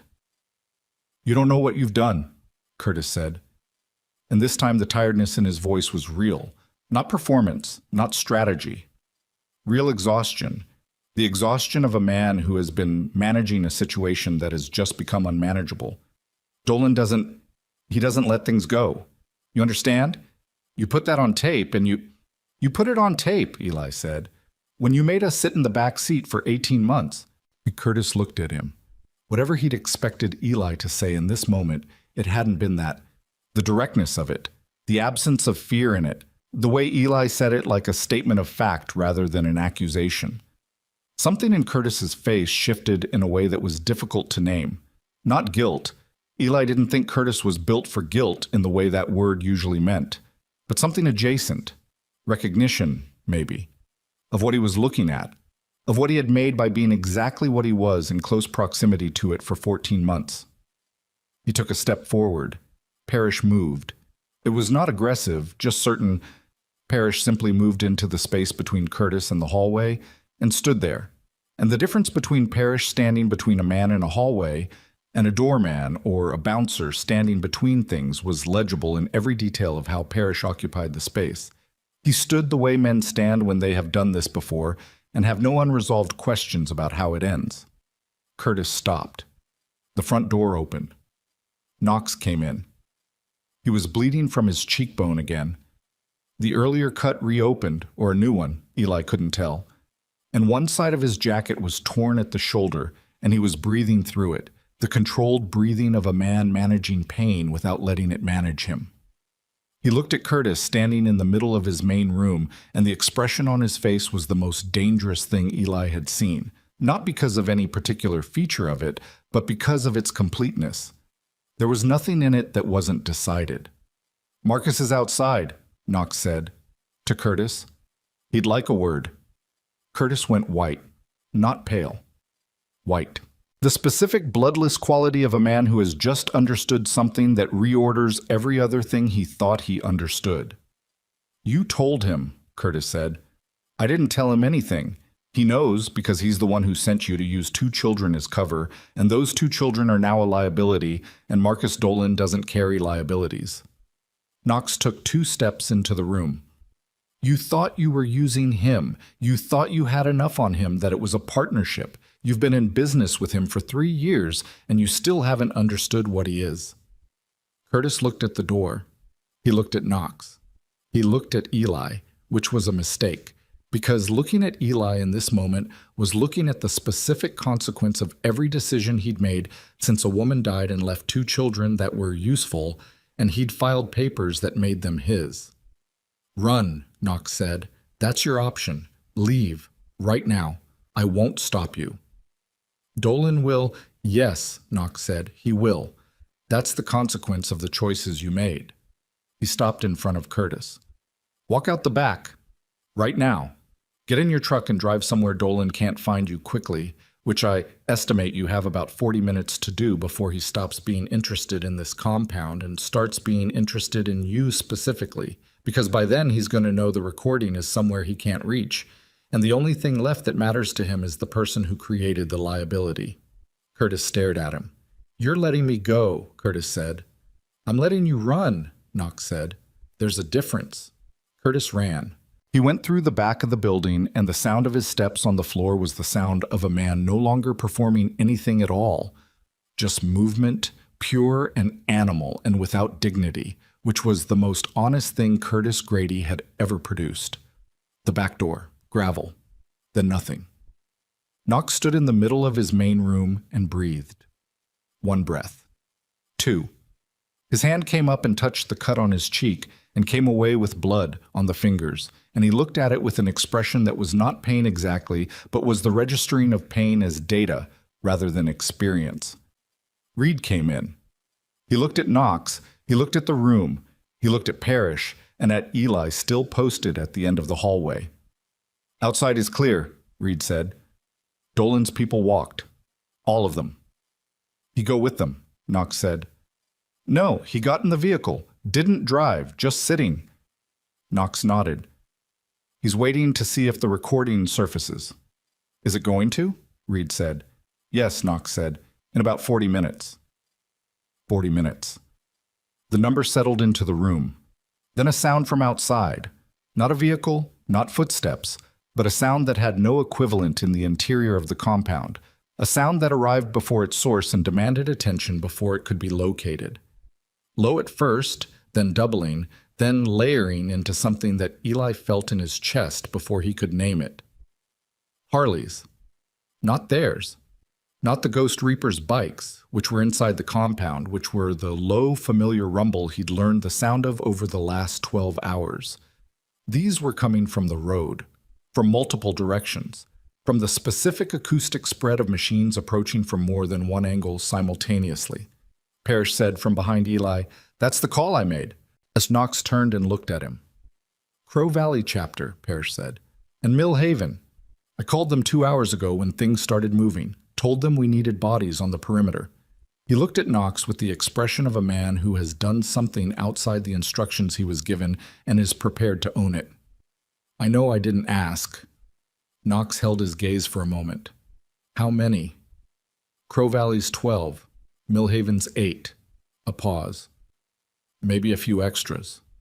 The Harleys on the road grew louder. 20 machines at minimum, the sound of them filling the dark and the cold and the street outside the compound like a tide filling a basin. And Eli stood at the end of the hallway with his back against the locked door and felt it through the concrete floor, through the walls, through the specific architecture of his own ribs. And he understood what it meant the way you understand things that are too large for any single word. Dolan's vehicle started. They all heard it. Even over the Harleys, even through the walls. The specific sound of an engine starting and then immediately moving, not warming up, not hesitating, just the decision made and executed without pause. Wheels on gravel, then the road, then gone. Compound went quiet. Not silent, but quiet in the particular way of spaces where pressure has been present and has left. The Harleys outside idled down. Someone's radio crackled. Somewhere in the building, something that had been held tense released. Knox turned and looked at Eli. Eli looked back. The cut on Knox's face was tracking blood down his jaw in a thin line. He didn't move to stop it. He just looked at Eli with an expression that was too tired for anything complicated and asked the only question that was left. "She still in there?" "Yes," Eli said. Knox walked down the hallway. Eli stepped aside. Knox knocked on the locked door, so 2 knocks, specific rhythm, and said his name, and from the other side Deb's voice said something, and then the lock turned and the door opened, and there was Rosie. She looked at Knox's face. She looked at the blood on his jaw. She looked at it for a moment with the wide-angle assessment that Eli had been watching her apply to everything for 6 years. Then she held up the thermal blanket. It took Knox a moment to understand what she was offering. When he did, something in his face went through a change that was visible even in the dim hallway light. A movement in the architecture that went too deep to be performance, too specific to be reflex, that belonged to the particular kind of wound that has been open long enough to have forgotten what it felt like before. He crouched down to her level, which was not a small movement for a man his size, and she put the blanket around his shoulders, and he let her, and for a moment the hallway held just that. A 6-year-old and a man who had lost a daughter, and a blanket that smelled like storm and wood smoke, and the specific chemical trace of a Colorado winter. Then headlights swept the window at the end of the hall. Not Dolan. Not Curtis. A vehicle that parked without drama, and a door that opened, and footsteps on the gravel that were quick and purposeful and alone, and then a knock on the front door that was not the knock of someone asking permission. Parrish, from the main room. "It's her." Knox rose. He straightened. He looked down at Rosie, and then at Eli, and then at the hallway that led back to whatever was coming next. He handed the blanket back to Rosie, took one breath, and walked toward the door. The woman on the other side of it was going to determine whether the 19 minutes Eli had spent talking into a phone were the thing that ended this, or the thing that made it worse, and the answer was already in motion. Already moving through networks and connections and the specific machinery of consequences that gets set in motion when a 14-year-old boy with a good memory and no remaining options decides to trust the most dangerous men in town with everything he knows. And in the moment before Knox opened the door, in the specific silence of a compound that had just survived something it hadn't known it was going to have to survive, Eli heard the Harleys outside settle into a low, patient idle that had no urgency in it, no aggression. Just presence, steady and surrounding and deeply certain. The sound of men who had come because they were called and had stayed because what they'd found when they arrived was worth staying for. And the sound of them was the closest thing to safety that Eli Vance had felt in 14 months. And he stood in the hallway with his sister's hand in his and did not look away from the door. Her name was Sarah Volk, and she came through the door the way people come through doors when they have stopped being surprised by what they find on the other side of them. She was perhaps 45, with dark hair cut short and practical, and the particular posture of someone who had spent years in rooms where posture communicated things that words couldn't. She wore a coat that was not warm enough for the Colorado winter, but she didn't seem to notice that. She carried a bag that went over one shoulder, and she set it on the nearest flat surface the moment she was inside and opened it before Knox had finished closing the door behind her. She looked at Knox's face. At the cut, the blood dried now to a dark stripe along his jaw. "Sit down," she said. "I'm fine." "I didn't ask." She had a kit in her hands already, the same efficient automatic production that Deb had shown 12 hours earlier in the back room, and Knox sat down because arguing with it would have cost more than complying. She cleaned the cut with something from a small bottle and closed it with 2 strips and said nothing during the process, except, "Hold still." Once, quietly. Then she sat across from him and put a recorder on the table. "The recording you sent," she said. "The Cutters Creek address is enough on its own. The Mesa County dates corroborate 3 open federal files that have been stalled for 2 years. She looked at Knox. "Where's the boy?" Knox looked toward the hallway. Eli came in. He'd been in the doorway already. He'd been in the doorway since the knock. And he came to the table and sat down across from Sarah Volk, and she looked at him for a moment with the same assessing quality Knox had, but different in its specificity. She was looking at what had been asked of him. Eli could feel it. "You did well," she said. "Is it enough?" Eli said. "It's enough to open a formal investigation that Dolan cannot close. It's enough to freeze his operations while that investigation runs. It's enough to make moving against you or anyone in this compound a federal obstruction charge on top of everything else." She held his gaze. "It's not enough to put him away tonight. That's going to take time and due process and a chain of evidence that gets built carefully." "How much time?" "Months, possibly more." Eli sat with that. "And until then?" "Until then," she said, "you are a material witness in a federal case, which means you have protections that didn't exist 6 hours ago." She paused. "It also means Curtis Grady's guardianship papers become something that a federal judge is going to look at very carefully because the man who filed them is connected to the subject of a federal investigation through a relationship that the papers don't mention." "They're going to be challenged," Eli said. "They're going to be invalidated," she said. "It's a matter of process, not outcome. The outcome is already determined." She looked at him steadily. "You understand what I'm telling you?" He understood. He sat there and let it arrive. Not all at once, the way good things rarely arrive all at once, but in pieces, each piece requiring a moment before the next one could be received. The papers were invalid. Curtis was running from Dolan in a truck on a winter highway with nowhere stable to go. Rosie was in the back room with Deb and a thermal blanket and hot chocolate that didn't taste like a packet. The recording was somewhere no one in this building could reach it anymore, which meant it was real in the way that things become real when they exist outside the moment that created them. He put his hands flat on the table and looked at them. "What happens to us," he said, "legally, while the process runs?" Sarah looked at Knox. Knox looked back at her. The look between them had the specific density of people who have argued something before arriving in the same room, who have already had the conversation and reached its conclusion without agreeing easily. "There's a placement option," Sarah said. "A facility in Durango that handles—" "No," Knox said. She looked at him. "That's not what's happening," Knox said. "Knox." Her voice had something in it that was not argument exactly, but was the shape that argument leaves behind when it's been made and not resolved. "You have a record. The club has a collective legal history that a family court is going to spend considerable time examining. The placement facility is clean and supervised and—" "I know what it is," Knox said. "Then you know it's the path that makes the least friction." "For who?" The question sat on the table between them. Sarah looked at Eli. Eli looked at Knox. Knox looked at Sarah with the flat, complete expression of a man who has decided and is not performing the decision. It's just there, visible, the way a wall is visible. "I'll file for emergency guardianship," Knox said. "Tonight.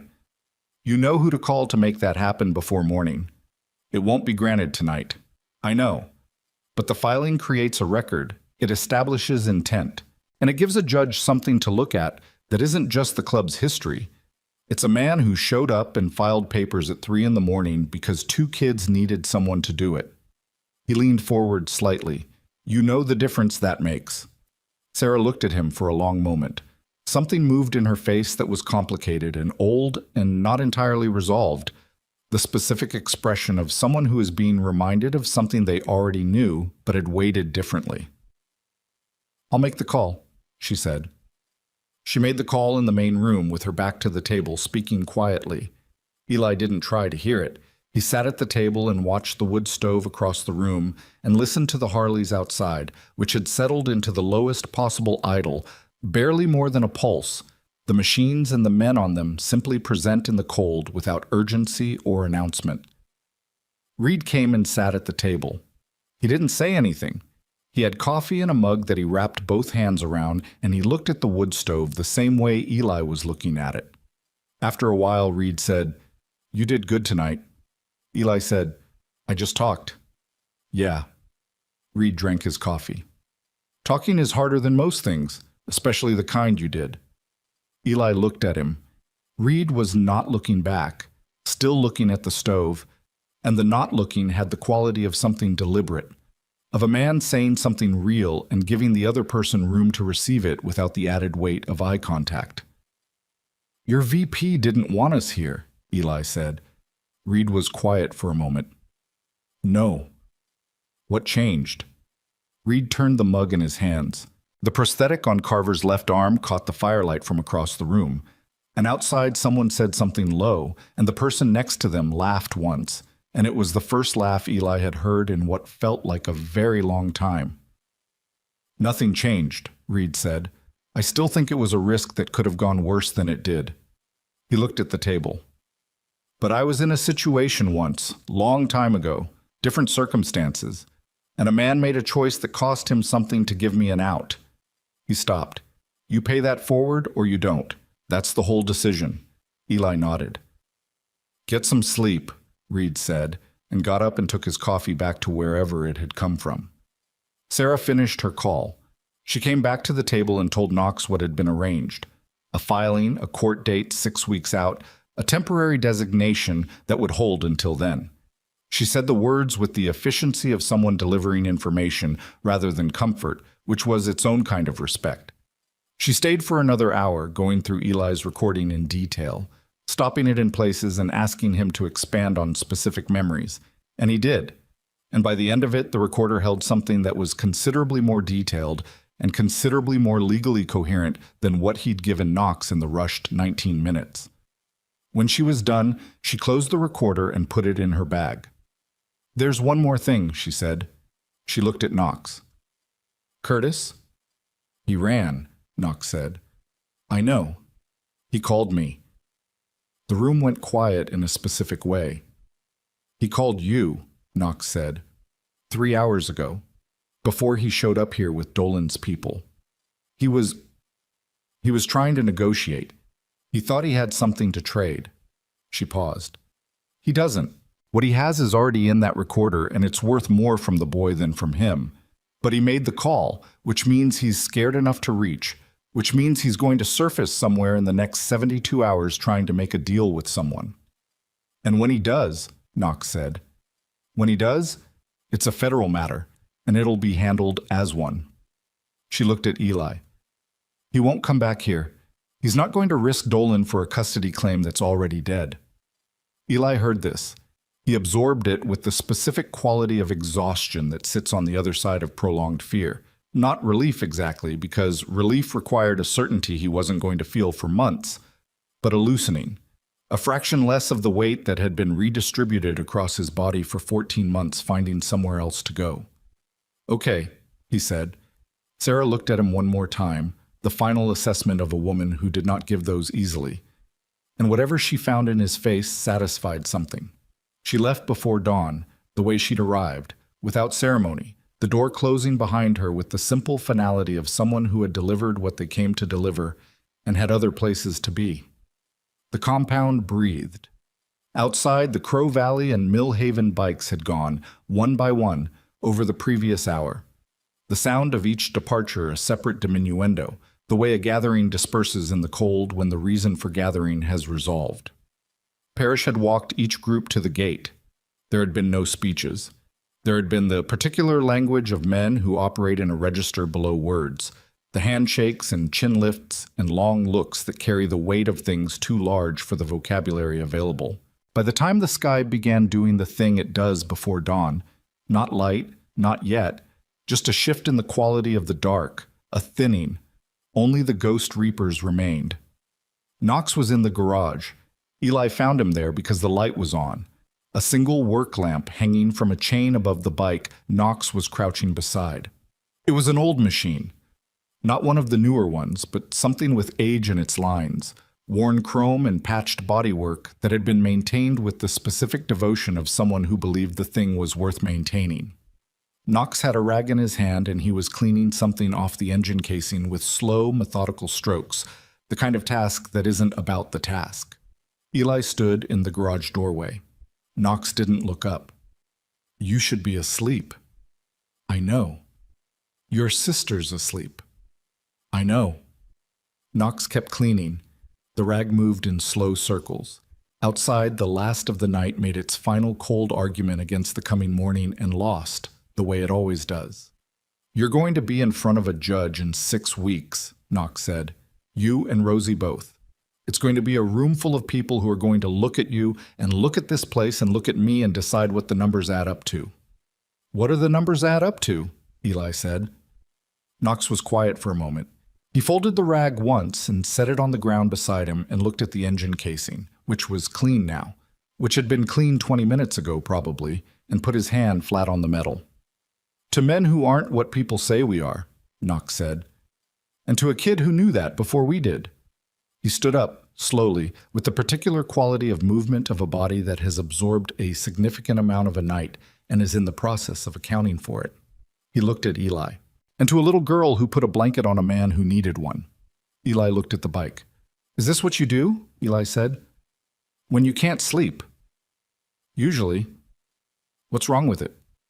"Nothing." Eli looked at him. "Nothing," Knox said again, and there was something in it that was almost a concession, the acknowledgement of a man caught doing the thing that is clearly something without being able to name what it is. "It helps me think." "What are you thinking about?"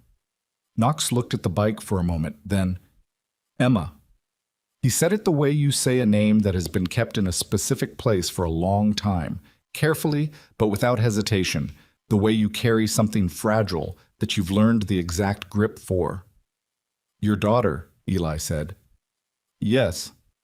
The garage held the name for a moment. The work lamp swung slightly in some draft from the open door, and the shadows moved and settled. "She would have been 23, Knox said. "This March."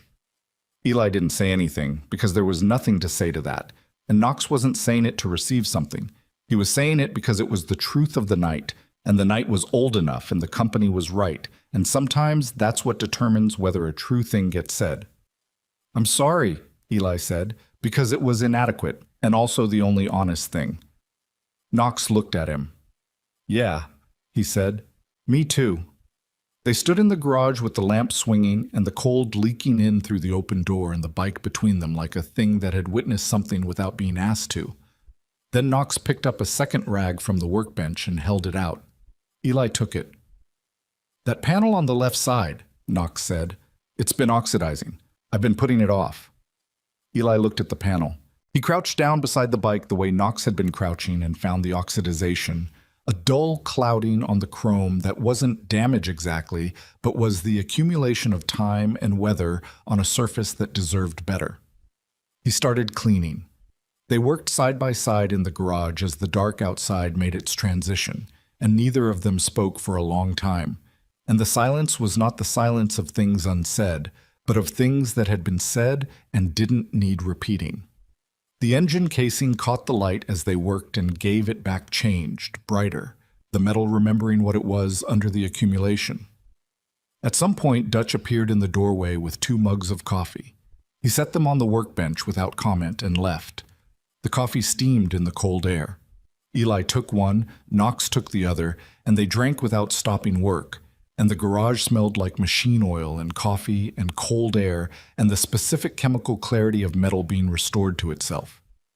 The sky outside the garage door went from black to the particular gray that precedes color. Then, slowly, color. Deb appeared at 7. She stood in the doorway with her arms crossed and looked at the two of them, at the bike between them, at the rags, at the coffee mugs, at whatever the quality of the space between a man and a teenager looks like from the outside when it has been earned rather than assigned. "Rosie's up," she said. "She wants pancakes, and she's been very specific about the specifications." Knox looked at Eli. "She's particular about food," Eli said. "I can see that's going to be a theme," Deb said, without indicating whether this was a problem, and turned and went back to the kitchen. Knox set down his rag. He looked at the bike, which was clean now. Genuinely clean, not the displacement activity clean of 2 hours ago. But the real thing. The chrome catching the first morning light coming through the garage door in long, thin strips. He looked at Eli. "Come on," he said. They went inside. The main room was different in the morning light. The wood stove had burned down to coals that Ruiz was feeding without being asked. The table where Sarah Volk had put her recorder 6 hours ago had coffee on it now, and 3 mismatched mugs and Parrish's reading glasses folded beside them, which meant Parrish had been reading something and had set it down when something else required his attention, which was a detail so ordinary that Eli had to look away from it for a moment. Rosie was at the kitchen table. She had a crayon. Where she'd gotten a crayon was unclear, but Rosie had always had a talent for producing objects from environments that didn't obviously contain them. And she was drawing something on a paper towel with the focused concentration of a 6-year-old for whom the world had receded to the dimensions of what was directly in front of her. Dutch was at the stove. He was making pancakes with a focused attention that suggested he had taken the specifications seriously. Rosie looked up when Eli came in. She looked at him the way she looked at him when she had been keeping track of his absence without saying so. The specific accounting look, the one that meant she had been aware of every minute. "Where were you?" she said. "Garage," he said. She looked at Knox behind him. She looked at Knox's hands, which still had a slight trace of machine oil on them despite wiping them on the rag. "Were you fixing the motorcycle?" she said. "Cleaning it," Knox said. She considered this. "Can I see it?" "After breakfast," Knox said. She nodded, apparently satisfied, and went back to her drawing. Knox looked over her shoulder at what she was drawing, couldn't help it, the look was involuntary. And what was on the paper towel was a row of figures in a rough, crayon-thick approximation of motorcycles, and the figures were wearing vests, and above them she had written in the large, imprecise letters of a 6-year-old the words, "Our Friends." The misspelling was perfect. It was the most perfect thing in the room. Knox straightened up. He walked to the counter and poured coffee and stood with his back to the table for a moment, and whatever happened in that moment was his. Eli sat down beside Rosie. She pushed the crayon toward him without looking up. An offering, or an assignment, it wasn't entirely clear. He picked it up. "Who's this one?" he said, pointing to the largest figure. "Knox," she said. "He's the biggest." "And this one?" "The one with the beard is Dutch. The one with the short hair is Deb. That one's Parrish. He has the most tattoos." She pointed to a smaller figure at the edge of the row. "That one's you." Eli looked at the figure she'd drawn for him. It was smaller than the others, which was accurate, and it was positioned at the end of the row, which he understood, and it was holding hands with the smallest figure on the paper, which was Rosie, which he understood most of all. "Where's the motorcycle?" he said. She pointed to something below the figures that he'd taken for an abstract shape. Looking at it again, he could see it. Rough, crayon-thick, unmistakably a motorcycle, and all the figures were somehow connected to it, directly or through each other, a chain of connection running along the bottom of the drawing like a road. Dutch put a plate in the center of the table. The pancakes were, by any observable measure, exceptional. A fact that Dutch absorbed without visible pride, in the way of men who do things well and have long since stopped needing acknowledgement for it. Rosie looked at them with the specific reverence of a child for whom good food had not been guaranteed, and then looked at Dutch and said very seriously, "Thank you." Dutch looked at her. He was a very large man with a graying beard and hands that had been through a significant number of winters. He looked at this 6-year-old girl who had spent a night in a thermal blanket in a biker clubhouse. and had emerged from it with a specific opinion about pancakes and a crayon drawing of people she'd decided were her friends. "You're welcome," he said, like it was simple, because in that moment it was. The morning settled into the kitchen. Reed appeared and poured coffee and sat at the end of the table with a newspaper that was 2 days old and read it with the focused attention of a man catching up on a world that had been briefly elsewhere. Ruiz came in from the main room and took 3 pancakes standing up and ate them over the sink and went back out. Carver stood in the doorway long enough to drink half a mug of coffee and look at Rosie's drawing on the table, which she'd set aside to eat, and then he went back to wherever he'd come from. None of them made a production of it. None of them announced anything or performed anything. They were simply in the kitchen, in the morning, in the specific way of people who have inhabited a space together long enough for their presence to be unremarkable. And Eli sat in the middle of it and ate pancakes and watched it happen and understood that this was the thing he hadn't had a word for.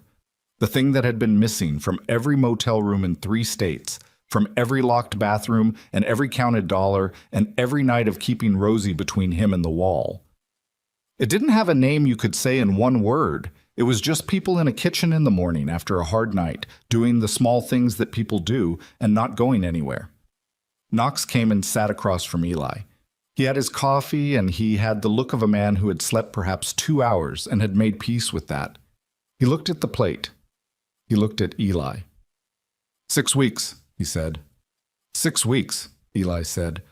I'm going to need you to talk to some people before then. A lawyer. A social worker who's going to ask you questions that are going to feel like tests. I know how to answer questions. I know you do. Knox wrapped both hands around his mug. I'm going to need you to trust that the process is going to work, even when it doesn't feel like it's working. Eli looked at him. Have you trusted a process before? Knox considered this with the seriousness it deserved. Not historically, he said. No. But you are now. I'm trying, Knox said. And the specific weight of those 2 words, the acknowledgement in them, the cost of them, the thing it took for a man built the way Knox was built to say I'm trying instead of yes, was more than most declarations Eli had heard from adults in 14 months. Okay, Eli said. Outside, somewhere in the compound, an engine turned over. Not a Harley, though. Something smaller, a work bike, Ruiz probably, moving something from the garage. The sound of it was familiar now in a way that 11 hours ago it hadn't been, and the familiarity was its own kind of information. Rosie reached across the table and took the crayon back. She looked at her drawing. She looked at the row of figures and the motorcycle below them and the words, "Our friends." She picked up the crayon and very carefully added 2 more figures to the end of the row, one medium-sized, one small, and connected them to the chain. She put the crayon down. She picked up her fork. She ate her pancakes. The morning light came through the kitchen window in the way of Colorado winter mornings, thin and clear and without sentiment, the light of a world that had been through a night and had come out the other side not transformed but simply continued, which was sometimes all that was needed. It landed on the table and on the coffee mugs and on Knox's hands and on Rosie's drawing and on Eli's face, and it stayed. Outside, the Harleys were quiet. Inside, there was the sound of a kitchen in use, of coffee being poured, of a 6-year-old eating pancakes with the focused satisfaction of someone who had been promised specifications would be met and had found them met. There was the sound of men moving with the unhurried quality of morning, of a wood stove being fed, of boots on concrete that had stopped carrying urgency. Eli sat in it and breathed. In and out, just that. The simple mechanical fact of being in a warm room, fed, with his sister beside him and a man across the table who had filed papers at 3 a.m. because 2 kids needed someone to do it. He had spent 14 months being the wall between his sister and everything. He had spent one night learning that walls don't have to stand alone. He picked up his coffee. He held it with both hands, the way Knox held his, the way Reed held his, the way men hold things in the morning after hard nights. Like the warmth in it is something specific, something worth the grip. He didn't say anything. Neither did Knox. The kitchen held them both, and the morning continued, and outside in the compound of the Ghost Reapers Motorcycle Club in Black Hollow, Colorado, the machines sat quiet in the cold, and the light moved across them, the way light moves across things that have been through weather, finding the chrome, finding the steel, returning to each surface what the night had temporarily taken.